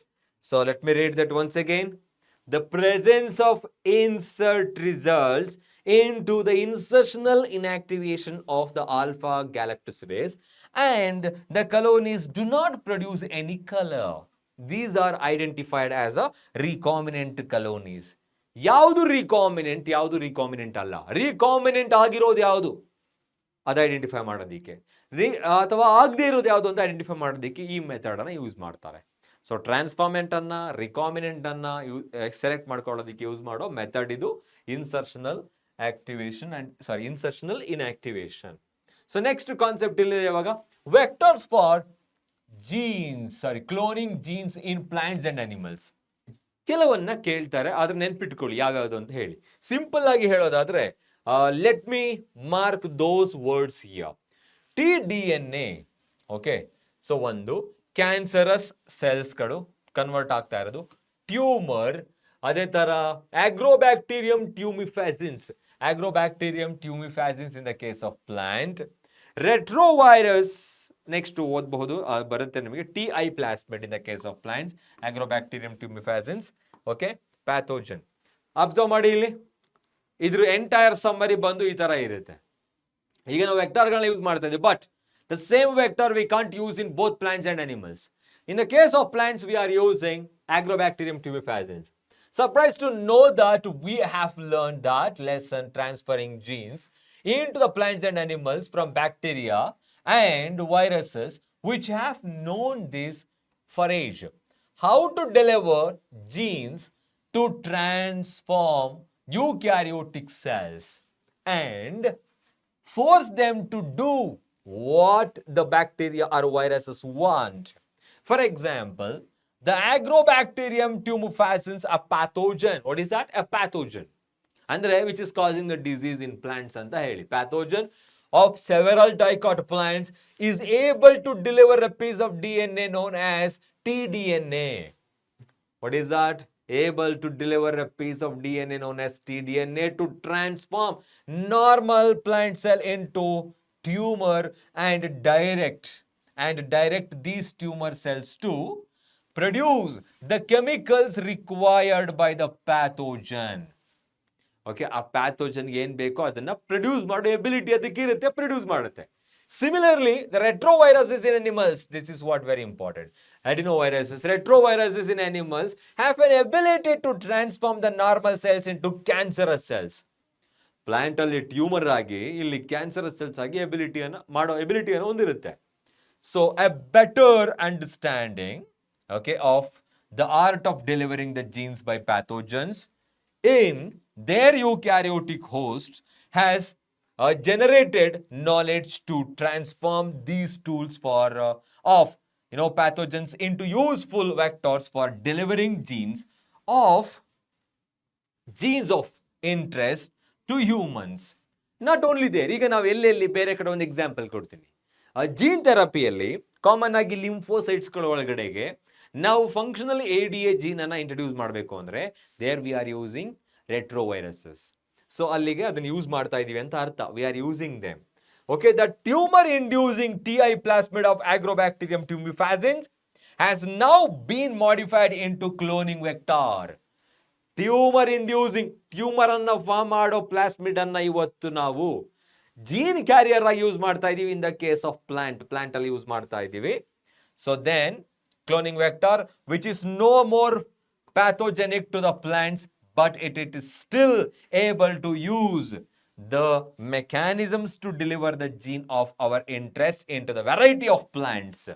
In the case of BT cotton, ಈಗ BT cotton ಅಲ್ಲಿ ನಾವು ಏನ್ ಮಾಡಬೇಕು? We need to deliver specific genes into the plant which are able to produce some proteins to kill the some insects like a bollworm or corn borer in different organisms or plants. ಈಗ ಅದಕ್ಕೆ introduce ಮಾಡಬೇಕು ಅಂದ್ರೆ ಹೇಗೆ ಮಾಡ್ತೀರಾ? With the help of Agrobacterium tumefaciens ಪ್ಲಾಂಟ್ಗಳಲ್ಲಿ use ಮಾಡ್ತಾ ಇರೋದು. ಅನಿಮಲ್ಗೆ ಬಂದಾಗ in the case of animals we are using the retroviruses. That's it. So next ಇಲ್ಲಿ similarly retroviruses have also been disarmed. ಅದನ್ನ ಡಿಸಾರ್ಮ್ ಮಾಡಲಾಗಿದೆ, ಅದರ್ವೈಸ್ ಅದು ನಮ್ಮಲ್ಲಿ ಕ್ಯಾನ್ಸರ್ ಅನ್ನ ಫಾರ್ಮ್ ಮಾಡುತ್ತೆ. ಅದು ಡಿಸಾರ್ಮ್ಡ್ and are now used to deliver desirable genes into the animal cells. Animal cells ಒಳಗಡೆಗೆ like lymphocytes ಒಳಗಡೆಗೆ ಫಂಕ್ಷನಲ್ ADA ಜೀನ್ಸ್ ಅನ್ನ ಇಂಟ್ರೊಡ್ಯೂಸ್ ಮಾಡೋದು, ADA ಡೆಫಿಷಿಯನ್ಸಿಯನ್ನು ಕ್ಯೂರ್ ಮಾಡೋದಕ್ಕೆ ಜೀನ್ ಥೆರಪಿಯಲ್ಲಿ ತಿಳ್ಕೊಂತೀವಿ. So Once a gene or a DNA fragment has been ligated into the suitable vector, it is transferred into a bacterial or plant or animal host where it multiplies. ಯಾವಾಗ ಅದನ್ನು ಲೈಗೇಟ್ ಮಾಡ್ತೀವೋ plasmid ಅನ್ನ with DNA, desirable gene ಇರೋ DNA ಜೊತೆಗೆ, then we can transform that into the plant, animal or the bacterial host ಒಳಗಡೆ introduce ಮಾಡಬಹುದು ಅಂತ ಹೇಳಿ. ಓಕೆ, ಸೊ ನೆಕ್ಸ್ಟ್ ಕಾನ್ಸೆಪ್ಟ್ ನೋಡೋಣ ಇಲ್ಲಿ. So the next concept is competent hosts. So what is the meaning of competent host or competency? So very simple. You know, some of the bacteria or any organisms which are not able to take up the foreign DNA because it is always foreign. It is they always think they are antigen, right? So hagagi we need to make them to take up the foreign DNA. The ability of an organism to take up the foreign DNA is commonly called competency. Okay, if they are not competency, we have to make them. So ಯಾವ ತರ ಮಾಡೋದು ಇವಾಗ competent host ಅಂತ ಹೇಳಿದ್ರೆ for the transformation with recombinant DNA. ಒಂದು example ಕೊಡೋದಾದ್ರೆ considering this is the bacterium, this is a bacterium. Okay, ಒಂದು ಇದೆ. ಇವಾಗ ವಿ ನೀಡ್ ಟು ಇಂಟ್ರೊಡ್ಯೂಸ್ ಇದ್ರ ಒಳಭಾಗಕ್ಕೆ ನಾವು ಇವಾಗ ಒಂದು ಪ್ಲಾಸ್ಮಿಡ್ ಅನ್ನ ಅಥವಾ ರಿಕಾಂಬಿನೆಂಟ್ DNA ನ ಇಂಟ್ರೊಡ್ಯೂಸ್ ಮಾಡಬೇಕು. We have to introduce the recombinant DNA or DNA. Okay, how to introduce that? First, we have to make this bacterium as a competent to take up the foreign DNA. ಹೇಗೆ ಮಾಡೋದು ಅಂತ ಇವಾಗ ನೋಡೋಣ. This is just information about that. ಯಾವ ತರ ಅಂತ ಹೇಳಿ. And we are going to, okay, ಇಲ್ಲಿದೆ ಬ್ಯಾಕ್ಟೀರಿಯಾದಲ್ಲಿ ಯಾವ ತರ ಮಾಡಬೇಕು ಅಂತ. Okay, as DNA is hydrophilic molecule, cannot pass through the cell membrane. Why? In order to, ಯಾಕೆ ನೋಡಿ ಹೈಡ್ರೋಫಿಲಿಕ್ ಇದೆ, because the plasma membranes are made up of lipid. In order to force bacteria to take up the plasmid, ಅದು plasmid ಅನ್ನ ತೆಗೆದುಕೊಳ್ಳುವ ರೀತಿಯಲ್ಲಿ ನಾವು ಅದನ್ನ force ಮಾಡಬೇಕಾಗತ್ತೆ. The bacterial cells must first be made competent to take up the foreign DNA, to take up the DNA. This is done by treating them with a specific concentration of a divalent cation such as a calcium. So now we are treating with, ಇದನ್ನ treat ಮಾಡ್ತಾ ಇದ್ದೀವಿ ಯಾವುದ್ರ ಜೊತೆಗೆ? Specific concentration of divalent cation like a calcium treat ಮಾಡ್ತಾ ಇದ್ದೀವಿ, which increases the efficiency with which DNA enters. ಇವಾಗ DNA enter ಆಗೋದಕ್ಕೆ ಅದರ ಎಫಿಷಿಯನ್ಸಿನ ಜಾಸ್ತಿ ಮಾಡುತ್ತೆ. ಇನ್ನು ಕೆಲವು ವರ್ಡ್ಗಳಿದೆ ಅಲ್ಲಿ ಏನಿದೆ ಅಂತ ಹೇಳ್ಬಿಟ್ಟು, the bacterium through pores in its cell wall create ಆಗುತ್ತೆ. Next, recombinant DNA can then be forced them into such cells by incubating the cells with recombinant DNA on ice. ನಂತರ ಅದನ್ನ ಇನ್ಕ್ಯುಬೇಟ್ ಮಾಡಬೇಕು, ಐಸ್ ಮೇಲೆ ಇಟ್ಟು, ಅಂದ್ರೆ temperature ನ ಕಡಿಮೆ ಮಾಡಬೇಕು. Followed by placing them briefly at 42 degrees centigrade. You have to remember these, numerical words. 42 degrees centigrade ಅಲ್ಲಿ ಅದನ್ನ ಇನ್ಕ್ಯುಬೇಟ್ ಮಾಡ್ತಾ ಇದ್ದೀವಿ. That is called heat shock treatment. This is called heat shock treatment ಅಂತ ಹೇಳಿ. So thereby they have an ability to take up the foreign DNA and then putting them back on the ice. ಮತ್ತೆ ಅಂದ್ರೆ ನಾವು ಅದನ್ನ ಮತ್ತೆ place ಮಾಡ್ತಾ ಇದ್ದೀವಿ over the ice, then suddenly into the 42 degrees centigrade place, and then again we are keeping them on the ice. This enables the bacteria to take up the DNA. ಇದು ಬ್ಯಾಕ್ಟೀರಿಯಾದಲ್ಲಿ ಯಾವ ತರ ಮಾಡ್ತೀವಿ ಅಂತ. ಅದೇ ತರ ಕ್ವಶನ್ಗಳಲ್ಲಿ 2023 ಅಲ್ಲಿ ಕೇಳಿದಾರೆ. Next 2 method that we are using in plant and animal. In the case of animals, look at here. This is not the only way to introduce the alien DNA into the host cell. In the method known as microinjection. Okay, microinjection. Recombinant DNA is directly injected into the nucleus of an animal cell. ಎಲ್ಲಿ use ಮಾಡ್ತೀವಿ? In the case of animal, to introduce the recombinant DNA into the animal cell, we are using the method called microinjection. Directly injecting the recombinant DNA into the cell. Introduce ಮಾಡ್ತಾ ಇದ್ದೀವಿ. In another method, suitable for plants. Plants ಗಳಿಗೆ suitable ಆಗೋದು ಯಾವುದು? So we can take different color for that. For plants ಗೆ ಬಂದಾಗ, okay, look at here. For suitable, suitable for plants ಯಾವುದು called cells are bombarded with high velocity microparticles of gold or tungsten. What are the microparticles we are using in the case of transforming the recombinant DNA into the host cell in plants ಅಂತ ಕೇಳಿದ್ರೆ ಆ microparticles ಗಳ name gold ಮತ್ತೆ tungsten, okay, which are coated with the DNA in a method known as biolistics or gene gun method. See, ಅಲ್ಲಿ ಏನ್ ಮಾಡ್ತಾ ಇದೀವಿ, we are bombarding the plant cell with microparticles coated with DNA. They are called gold or tungsten. Bombarding high speed of velocity ಅಲ್ಲಿ. So ಅಲ್ಲಿಗೆ ಅದರ ಅರ್ಥ gene gun method ಅಂತ ಹೇಳಿ. Biolistics or gene gun method. And the last method uses disarmed pathogen vectors. ಅಂದ್ರೆ ನಾವು previously ನೋಡಿದ ರೆಟ್ರೋವೈರಸ್ಗಳು ಡಿಸಾರ್ಮ್ಡ್ ಆಗಿ ನಾವು ಯೂಸ್ ಮಾಡ್ತೀವಿ ಅಂತ. Which when allowed to infect the cell ಅನ್ನ ಇನ್ಫೆಕ್ಟ್ ಮಾಡೋದಕ್ಕೆ ಅಲೋ ಮಾಡೋದು, ಯಾಕಂದ್ರೆ ಡಿಸಾರ್ಮ್ಡ್ ಆಗಿರಬೇಕು. So once that infect, that is transfers the recombinant DNA into the host. Infect ಮಾಡ್ತಿದೆ ಅಂದ್ರೆ ಅದರೊಳಗಡೆ ಎಂಟರ್ ಆಗ್ತಾ ಇದೆ. ಸೊ ಅದು disarmed, it is not causing any kind of cancer or tumor within the cell, but it is carrying the foreign DNA or the recombinant DNA. So these are the different methods we are using. What are the methods?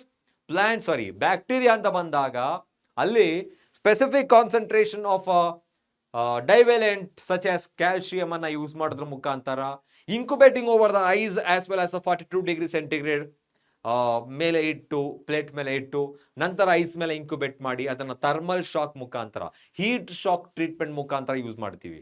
In the case of animal cell V are using micro injection, directly injecting the recombinant DNA into the host cell. In the case of plant, we are bombarding the plant cell with the microparticles coated with the DNA by the method called biolistics or gene gun method. ಅದೇ ತರ animal ಸೆಲ್ಗಳಲ್ಲಿ ಡಿಸಾರ್ಮ್ಡ್ pathogens ಗಳನ್ನ ಅಂದ್ರೆ ರೆಟ್ರೋವೈರಸ್ ಗಳನ್ನ use ಮಾಡ್ತಾರೆ. Disarmed ಆಗಿರಬೇಕು. They allowed to infect the cell. Infect ಮಾಡೋದ್ರ ಮುಖಾಂತರ ಏನ್ ಮಾಡುತ್ತೆ, ಅದು ಇನ್ಫೆಕ್ಟ್ ಮಾಡೋ ರೀತಿಯಲ್ಲಿ ಎಂಟರ್ ಆಗುತ್ತೆ. Okay, now that we have learned about the tools for construction recombinant DNA, let us discuss the process facilitating the recombinant DNA technology. ಯಾವ್ಯಾವ ಪ್ರಾಸೆಸ್ಗಳಿದೆ, what are the steps which are involved in them. ಕೆಲವು already ಓದಿದೀವಿ. ಈಗ cut ಮಾಡೋದು ಹೇಗೆ, okay, ಅದೇ ಥರ separate ಮತ್ತು ಐಸೋಲೇಟ್ ಮಾಡೋದು ಹೇಗೆ ಗೊತ್ತಾಗಿದೆ. ಆದರೆ ಇನ್ನು ಕೆಲವು ಐಸೋಲೇಟ್ ಮಾಡೋದಕ್ಕೆ first of all how to isolate the DNA which is having desirable genes, ಅಲ್ಲಿಂದ ಶುರು ಮಾಡ್ಕೋಬೇಕಲ್ವಾ. So then the topic starts here, the process. So the process of recombinant DNA technology ಅಲ್ಲಿ ಫಸ್ಟ್ ಬರೋದು ಐಸೋಲೇಷನ್ ಆಫ್ DNA. ತುಂಬಾ steps ಗಳಿಲ್ಲಿದೆ. ಇವಾಗ ಅದನ್ನ ಯಾವ ತರ ನೆನ್ಪಿಟ್ಕೊಬೇಕು, ಹಾಗೆ ಒಂದು ಬಾರಿ ಆ ನೇಮ್ಸ್ ಗಳನ್ನ ಹೇಳ್ತೀನಿ, ಸ್ಟೆಪ್ಸ್ ಗಳನ್ನ ನೆನ್ಪಿಟ್ಕೊಳ್ಳಿ, ಅಥವಾ ನಿಮ್ಮ ಟೆಕ್ಸ್ಟ್ ಬುಕ್ ನಲ್ಲಿ ಸೈಡ್ ಅಲ್ಲಿ ಬರ್ಕೊಂಡ್ಬಿಡಿ. ಯಾವ್ಯಾವ್ದು? First one, isolation of DNA with the desirable genes. Second one, fragmentation of DNA by using restriction enzymes. Third one, separation of DNA by using gel electrophoresis. So fourth one, ಈಗ ಏನ್ ಮಾಡಬೇಕು, separate ಮಾಡಾದ್ಮೇಲೆ we have to get multiplication, ಅಂದ್ರೆ gene of interest ಅನ್ನ multiply ಮಾಡಬೇಕು. ಅದರ ಅರ್ಥ amplification of gene of interest or DNA with the help of PCR, polymerase chain reaction. After that, ligation of DNA with the vector, means forming the recombinant DNA. After that, introducing that into the host, that is called transformation. Once we have introduced ಮಾಡಾದ್ಮೇಲೆ cultivation or culturing that, culture ಮಾಡಬೇಕು. After culturing that, maintain ಮಾಡಬೇಕು, gene product ಅನ್ನು obtain ಮಾಡ್ಕೋಬೇಕು, downstream processing ಆಗಬೇಕು. So ಅಲ್ಲಿಗೆ ಅಷ್ಟು ಕೂಡ ನೆನಪಿರಲಿ. ಈಗ first important concept is the isolation. Look at here, steps ಗಳನ್ನ ಕೇಳಿದ್ದಾರೆ. ಸೀಕ್ವೆನ್ಸ್ ಆಗಿ ಆರ್ಡರ್ ಅಲ್ಲಿ ನಮಗೆ ನೆನಪಿರಬೇಕು. From the beginning of the fragment, isolation of DNA till the end of downstream processing. ಅದನ್ನ ಸ್ಟೆಪ್ಸ್ ಗಳನ್ನ ಕೇಳಿದ್ದಾರೆ. 2023 ಅಲ್ಲಿ ಯಾವ ಎನ್ಸೈಮ್ಸ್ ಗಳು ಮತ್ತೆ ಯಾವ ತರ ಹೆಲ್ಪ್ ಆಗುತ್ತೆ ಅಂತ ಕೂಡ ಕೇಳಿದ್ದಾರೆ. Recall that nucleic acid is the genetic material of all the living organisms, RNA or DNA, without exception, right? Next, in majority of organisms, this is deoxyribonucleic acid, or you can call it as DNA. Howda? In majority of living organisms, DNA is the genetic material. In order to cut the DNA, cut ಮಾಡೋದಕ್ಕೆ, not to dissolve or degrade or digest. To cut the DNA with restriction enzymes, it needs to be in pure form. ಈಗ ನಾವು DNA cut ಮಾಡಬೇಕು ಅಂದ್ರೆ pure form ಅಲ್ಲಿ ಇರಬೇಕು. How to extract the pure form of DNA? How to isolate that? Free from other macromolecules like carbohydrates, proteins, lipids, and other organelles which are present in the cell. ಯಾವುದು ಬೇಡ ನಮಗೆ. We need only pure form of DNA to cut, to react with the restriction enzyme. Since the DNA is enclosed within the membranes, we have to break the cell open to release the DNA along with other macromolecules such as RNA, proteins, polysaccharides, and also lipids. ಎಲ್ಲ macromolecules ಗಳು ಇಲ್ಲಿದೆ which are polymeric in nature. Like ನಮಗೆ RNA ಬೇಡ, we have to digest it. We don't want proteins because we need only the pure form of DNA. Proteins are also the polymer of amino acids. Polysaccharides, which are the polymer of sugar units like any kind of carbohydrates, monosaccharides. ನಂತರ ಲಿಪಿಡ್ಸ್ಗಳು, fatty acid ಅಥವಾ glycerol ಇಂದ ಆಗಿರೋದು. ಇದೆಲ್ಲ ಈಗ dissolve ಮಾಡಬೇಕು ನಾವು. This can be achieved by treating the bacterial cells or the plant or animal tissue with an enzymes such as lysozyme. See why we are using lysozyme and where we are using it in the case of bacteria. And we are using cellulase in the case of plant cell. We are using chitinase in the case of fungus. Because the cell membrane in plant made up of cellulose can be digested by the cellulase. Cell membrane of the bacteria, peptidoglycan, which is usually break down by the lysozyme.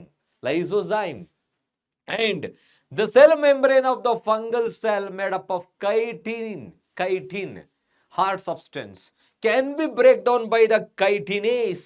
ಈ enzymes ಗಳನ್ನ use ಮಾಡಿ ನಾವು first ಇದನ್ನೆಲ್ಲ break down ಮಾಡ್ತಾ ಇದೀವಿ.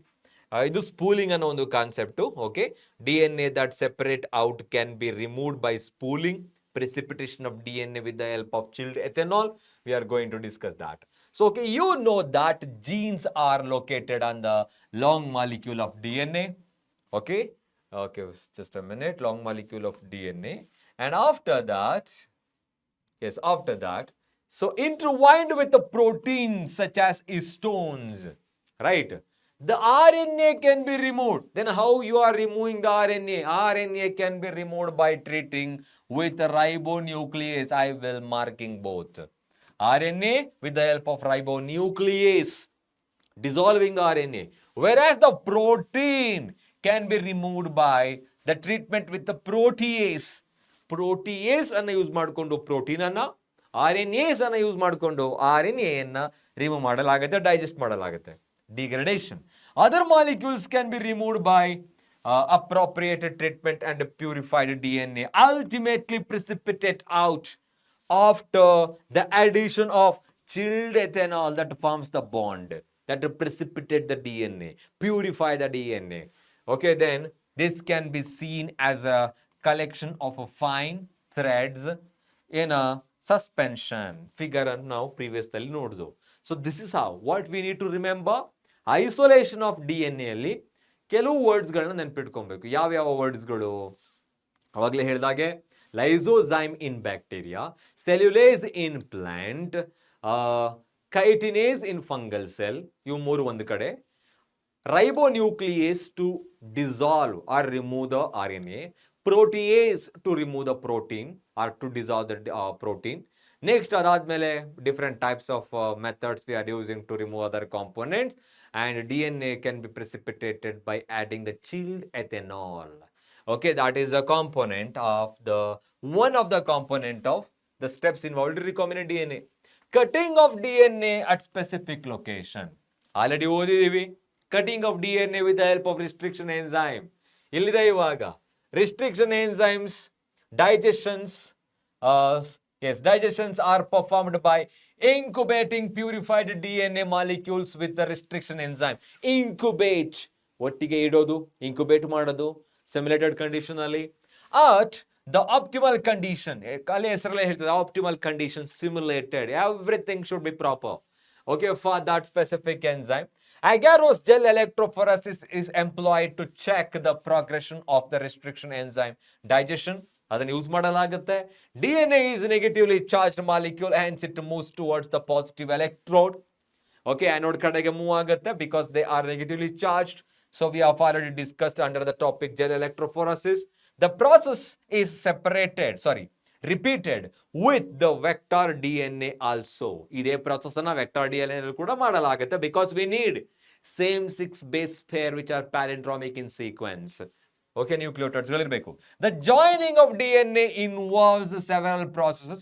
After having cut the source DNA as well as the vector DNA, ಎರಡು source DNA ಅಂದ್ರೆ foreign DNA, vector DNA ಎರಡನ್ನು ಕಟ್ ಮಾಡಾದ್ಮೇಲೆ with a specific restriction enzyme, the cutout gene of interest from the source DNA, the cut vector with space are maximized and ligase is added.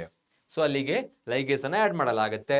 This results in the preparation of recombinant DNA. ಇವಾಗ recombinant DNA form ಆಯಿತು, combination of foreign DNA and the vector DNA. Now the amplification of gene of interest. Amplification is nothing but multiplication,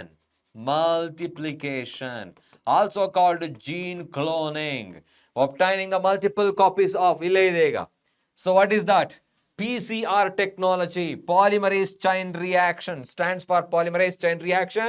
In this reaction, multiple copies of the gene or the DNA, gene of interest, is synthesized in vitro using two, ನೋಡೋಣ ನಂತರ ಇದನ್ನ explain ಮಾಡ್ತೀನಿ, using two sets of primers. Sir ಆಗಿದ್ರೆ primers ಅಂತ ಹೇಳಿದ್ರೆ ಏನು? These are small chemically synthesized oligonucleotides that are complementary to the regions of DNA. Oligonucleotides which are having 3 to 9 nucleotides ಅಷ್ಟಿರುತ್ತೆ. Okay, nucleotides are the building blocks of the nucleic acid. These are chemically synthesized. We are adding them. ಅದನ್ನ add ಮಾಡಬೇಕು over the template strand.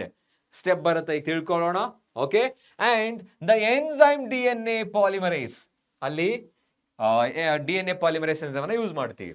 The enzyme extends the primer ಅನ್ನ extend ಮಾಡುತ್ತೆ, ಅಂದ್ರೆ polymerisation ಆಗುತ್ತೆ, using the nucleotides provided in the reaction and the genomic DNA as a template. ಒಂದು, if the process of replication of DNA repeated many times, the segment of DNA can be amplified, ಅಂದ್ರೆ double ಆಗ್ತಾ ಇರುತ್ತೆ, approximately billion times, not 1 or 2 times, billion times.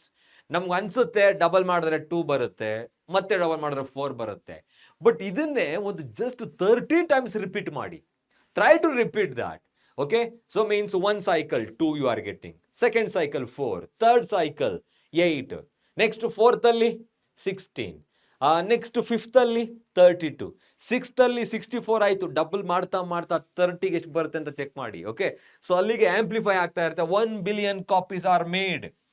Such repeated amplification is achieved by the use of thermostable DNA polymerase isolated from the bacterium called Thermus aquaticus, thermal vent, which is highly stable to the high temperature. So Thermus aquaticus also called a THAQ polymerase. ಎಲ್ಲಾದ್ರೂ word ಇದೆಯಾ? So ಅದಕ್ಕೆ ನಾವು THAQ polymerase ಅಂತ ಹೇಳ್ತೀವಿ. The polymerase enzyme which is extracted from the Thermus aquaticus, that's a bacterium, remain active during the high temperature induced denaturation of the double stranded DNA. See, first step ಬರೋದು, ಅದ್ರ ಬಗ್ಗೆ ಹೇಳ್ತೀನಿ ಇವಾಗ. So the amplified fragment, if desired, can now be used to ligate with the vector for further cloning. ಈಗ ಅದನ್ನ ನಾವು ಲೈಗೇಟ್ ಮಾಡಬೇಕು. So ಅಲ್ಲಿಗೆ ಒಂದು 3 ಸ್ಟೆಪ್ ಇದೆ ಇಲ್ಲಿ ನೋಡಿ, ಯಾವ ಸ್ಟೆಪ್ ಇದೆ ಅಂತ ಹೇಳಿ. So this diagram is very important. You know that, how to remember. ಈಗ ಫಸ್ಟ್ ಒನ್ ಯಾವುದು? ದ ವೆರಿ ಫಸ್ಟ್ ಸ್ಟೆಪ್ ಕೇಳಿದ್ದಾರೆ ಸ್ಟೆಪ್ಸ್ ಅನ್ನ ಸೀಕ್ವೆನ್ಸ್ ಅಲ್ಲಿ ಕೂಡ 2021 ಅಲ್ಲಿ, 2020 ಮತ್ತೆ 22 ಅಲ್ಲೂ ಕೂಡ ಡಿಫರೆಂಟ್ ಸ್ಟೆಪ್ಸ್ ಜೊತೆಗೆ. And the Taq polymerase Thermus aquaticus ಬಗ್ಗೆ ಕೇಳಿದ್ದಾರೆ. ಓಕೆ, ನೆಕ್ಸ್ಟ್ ಪ್ರೈಮರ್ಸ್ ಅಂದ್ರೆ ಏನು ಅಂತ ಕೇಳಬಹುದು. ಅಥವಾ ಇಲ್ಲ ಅಂತ ಹೇಳಿದ್ರೆ ಎಲ್ಲಿ ಇದು ರಿಕ್ವೈರ್ ಆಗುತ್ತೆ, ಯಾವ ಸ್ಟೆಪ್ ಅಲ್ಲಿ ರಿಕ್ವೈರ್ ಆಗುತ್ತೆ ಥರ್ಮಸ್ ಅಕ್ವಾಟಿಕಸ್ ಅಂತ ಹೇಳಿ. ಡಿನ್ಯಾಚುರೇಷನ್ ಅಲ್ಲಿ ಎಷ್ಟು ಟೆಂಪರೇಚರ್ ಇರುತ್ತೆ ಇದನ್ನೆಲ್ಲ ಕೇಳ್ತಾರೆ. ಆಲ್ಮೋಸ್ಟ್ 90 ಅಬೋ 90 ಇರುತ್ತೆ. 94 to 96 ಆರ್ 90 ಡಿಗ್ರಿ ಸೆಂಟಿಗ್ರೇಡ್ ಅಂತ ನಾವು ಹೇಳ್ಬೋದು. Okay, so at this temperature ಏನಾಗುತ್ತೆ, while we are providing the heat, the double stranded DNA becomes single stranded DNA 1 and 2. This is called denaturation. The DNA has become denatured. Adar nature change ಆಯಿತು. Okay, next we are adding the primers, which are small chemically synthesized oligonucleotide complementary to the DNA. We are adding here, see there, 3 to 5 3 to 5 we are adding here, and this process is called annealing, binding, annealing, cementing. So now with the help of third step ಯಾವುದು, extension. In the presence of DNA polymerase like a thermus aquaticus polymerase, tachyw polymerase, so this primer is being extended. ಇಲ್ಲಿ extend ಆಗ್ತಾ ಇದೆ, observe ಮಾಡ್ತಾ ಇದ್ದೀರಾ. Okay, extend ಆಗ್ತಾ ಇದೆ. So after 30 cycle we are able to get approximately billion times of the product. See, single DNA, double stranded DNA becomes 2 double stranded DNA in one cycle. ಅದೇ 30 cycle repeat ಮಾಡಿದ್ರೆ ಎಷ್ಟು ಬರುತ್ತೆ ಅಂತ ಹೇಳಿ. So PCR technology we are using to amplify the gene of interest. Multiple copies ಅನ್ನ ಪಡ್ಕೊಳ್ಳೋದಕ್ಕೆ 3 ಸ್ಟೆಪ್ಸ್ಗಳು ಯಾವ್ಯಾವುದು? First one is the denaturation, second one is the annealing, third one is the extension. Extension requires the tachyw polymerase. So denaturation requires more temperature. Annealing requires the primers, which are oligonucleotides. Okay, next question is, topic is here. What is that? Insertion of recombinant DNA into the host cell or organism. ಈಗ ಲೈಗೇಟ್ ಮಾಡಾಯ್ತು. Okay, ligate ಮಾಡಾದ್ಮೇಲೆ with the help of DNA ligase insertion. Look at here. There are several methods of introducing ligated DNA into the recipient cells. Recipient cells, after making them competent to receive, already ತಿಳ್ಕೊಂಡು ಈಗ micro injection, biolistics or gene gun method ಅಥವಾ heat shock treatment ಅಂತ ಹೇಳಿ, to take up the DNA present in its surrounding. So if a recombinant DNA bearing gene for resistance to an antibiotic, okay, ಅದು ಏನಾದರೂ ಕೂಡ antibiotic ಅನ್ನು ಹೊಂದಿದ್ರೆ ampicillin is transformed into the Escherichia coli cells. Okay, the host cells become transformed into the ampicillin resistant cells. ಅವಾಗ ಅದು ampicillin resistant cells ಆಗುತ್ತೆ. If we spread the transformed cells on agar plate containing ampicillin, only transformant will grow. ಯಾವುದು ampicillin ಹೊಂದಿರುತ್ತೋ, ಯಾವುದು transformed ಆಗಿರುತ್ತೋ ಅದನ್ನ ಮಾತ್ರ grow ಆಗುತ್ತೆ. Untransformed recipient cells will die. Since due to ampicillin resistant genes, one is able to select a transformed cell in the presence of ampicillin. Ampicillin presence ಅಲ್ಲಿ ನಾವು ಒಂದನ್ನ select ಮಾಡ್ಕೋಬಹುದು. The ampicillin resistant genes in this case is called selectable marker. Selectable marker. So we have already discussed that, I guess so, in the previous segment. Okay, next one ನೋಡೋಣ ಇಲ್ಲಿ. Obtaining the foreign gene product. ಹೇಗೆ obtain ಮಾಡ್ಕೊಳ್ಳೋದು ಇವಾಗ? So ತುಂಬಾ simple ಆಗಿದೆ. ಈ concept ಅಲ್ಲೂ ಕೂಡ ಒಂದೆರಡು 1 or 2 time ಕ್ವಶನ್ ಅನ್ನ ಕೇಳಿದ್ದಾರೆ. And look at here. When you insert a piece of alien DNA into a clone or a vector and transform it to the bacterial cell, plant or animal cell. Introduce ಮಾಡಾಯ್ತು. And alien DNA gets multiplied in almost all recombinant technologies. The ultimate aim is to produce a desirable protein. Desirable protein obtain ಮಾಡ್ಕೊಳ್ಳೋದು. Hence, there is a need for the recombinant DNA to expressed. ಅದು express ಆಗಬೇಕು, right? So the foreign gene gets expressed under, look at here, appropriate condition, optimal condition. ಸುಮ್ಮನೆ work ಆಗಲ್ಲ. We have to provide the appropriate optimal condition. The expression of the foreign gene in host cells involve, understanding many technical details. ನೋಡೋಣ ಈಗ. After having cloned the gene of interest and having optimized the conditions to induce the expression of the target protein, one has to consider producing it on a large scale. Large scale ಅಲ್ಲಿ produce ಮಾಡಬೇಕಾಗತ್ತೆ. So ನೋಡೋಣ ಈಗ ಕ್ವಶನ್ಗಳು ನೋಡ್ತೀರಾ ನೀವು.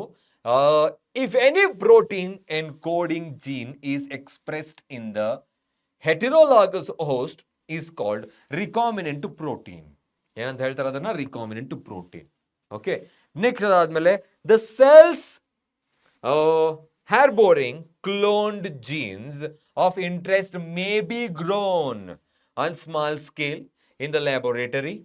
Small scale allu kuda ನಾವು ಅದನ್ನ grow ಮಾಡಬಹುದು, obtain ಮಾಡ್ಕೊಬಹುದು. The cultures may be used for extracting the desired protein and then purifying it by the different separation technique. ಆದ್ರೆ ಇಲ್ಲಿ ಏನ್ ಗೊತ್ತಾ, ಇದ್ರಲ್ಲಿ ಯಾವ್ದು ಇಂಪಾರ್ಟೆಂಟು? ಸುಮ್ಮನೆ ಓದ್ಕೊಂಡು ಹೋಗ್ಬಿಡೋದಲ್ಲ. ಓದ್ಕೊಂಡು ಹೋಗ್ಬಿಟ್ರು ಕೂಡ ಏನಂದ್ರೆ ಎಲ್ಲದೂ ಕೂಡ ಇಂಪಾರ್ಟೆಂಟ್ ಆಗಿರಬೇಕು. So we need to focus them. ಇದರಲ್ಲೆಲ್ಲ ಇಂಪಾರ್ಟೆಂಟ್ ಆಗಿ ನಮ್ಗೆ ಏನ್ ಬೇಕಾಗುತ್ತೆ ಅಂತ ಹೇಳಿದ್ರೆ, what is that optimal condition we need to provide to obtain a gene product, whether it's a protein or enzyme, whatever it is. So ಅದಕ್ಕೆ ಇಲ್ಲಿದೆ ನೋಡಿ ಇವಾಗ. So we are talking about this one. So active log exponential phase ಅಲ್ಲಿ this type of culturing method produce a large biomass leading to the higher yield of desired protein. 2022 ಅಲ್ಲಿ bioreactors ಬಗ್ಗೆ ಕೇಳಿದ್ದಾರೆ. So that is what we are talking about, bioreactor. So these are small volume cultures cannot yield appreciable quantities of the product. Okay, ನಮಗೆ appreciable quantity of product ಸಿಗಬೇಕು ಅಂದ್ರೆ large scale ಅಲ್ಲಿ ನಾವು ಅದನ್ನ produce ಮಾಡಬೇಕು. Okay, to produce large quantities, in large quantities, the development of bioreactors where the large volume, ಅದೇನು ಬಯೋರಿಯಾಕ್ಟರ್ಸ್ ಅಂತ ಹೇಳಿದ್ರೆ ತುಂಬಾ ಚಿಕ್ಕದಾಗಿರೋ ಒಂದು ಡಿವೈಸ್ ಅಲ್ಲ ಅದು, not like our thermoflask. It is a large volumes, nearly about 100 to 1000 liters of culture can be processed was required. So ಏನೇನಿರುತ್ತೆ, what are the components of this one? Bioreactors can be thought of as a vessel in which raw materials are biologically converted into specific products. So ivaga bioreactors andre enu? Bioreactors are the vessels. Their volume varies from 100 to 1000 liters, where raw materials are biologically converted into specific products like enzymes and protein, whatever it is, using microbial plant, animals or human cells. A bioreactor provides the optimal condition. ಏನು provide ಮಾಡುತ್ತೆ? Optimal conditions for achieving the desired product by providing optimal growth conditions like a temperature, pH, substrate, salt, vitamins. ಇನ್ನೊಂದು ತುಂಬಾ important ಆಗಿ ನೆನಪಿಟ್ಕೋಬೇಕಾಗಿರೋದು ಏನಂತ ಹೇಳಿದ್ರೆ, it provides, it ensures the delivery of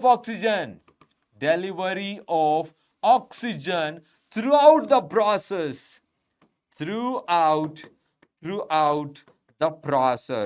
Throughout the process oxygen available iro tara notkobeku. That is called bioreactor. The most commonly used bioreactors are stirring type, which are shown in the figure 11.7. Stirring type. Okay, ಹೆಸರಲ್ಲಿ ಇದೆ stir ಮಾಡೋದು ಅಂತ ಹೇಳಿ.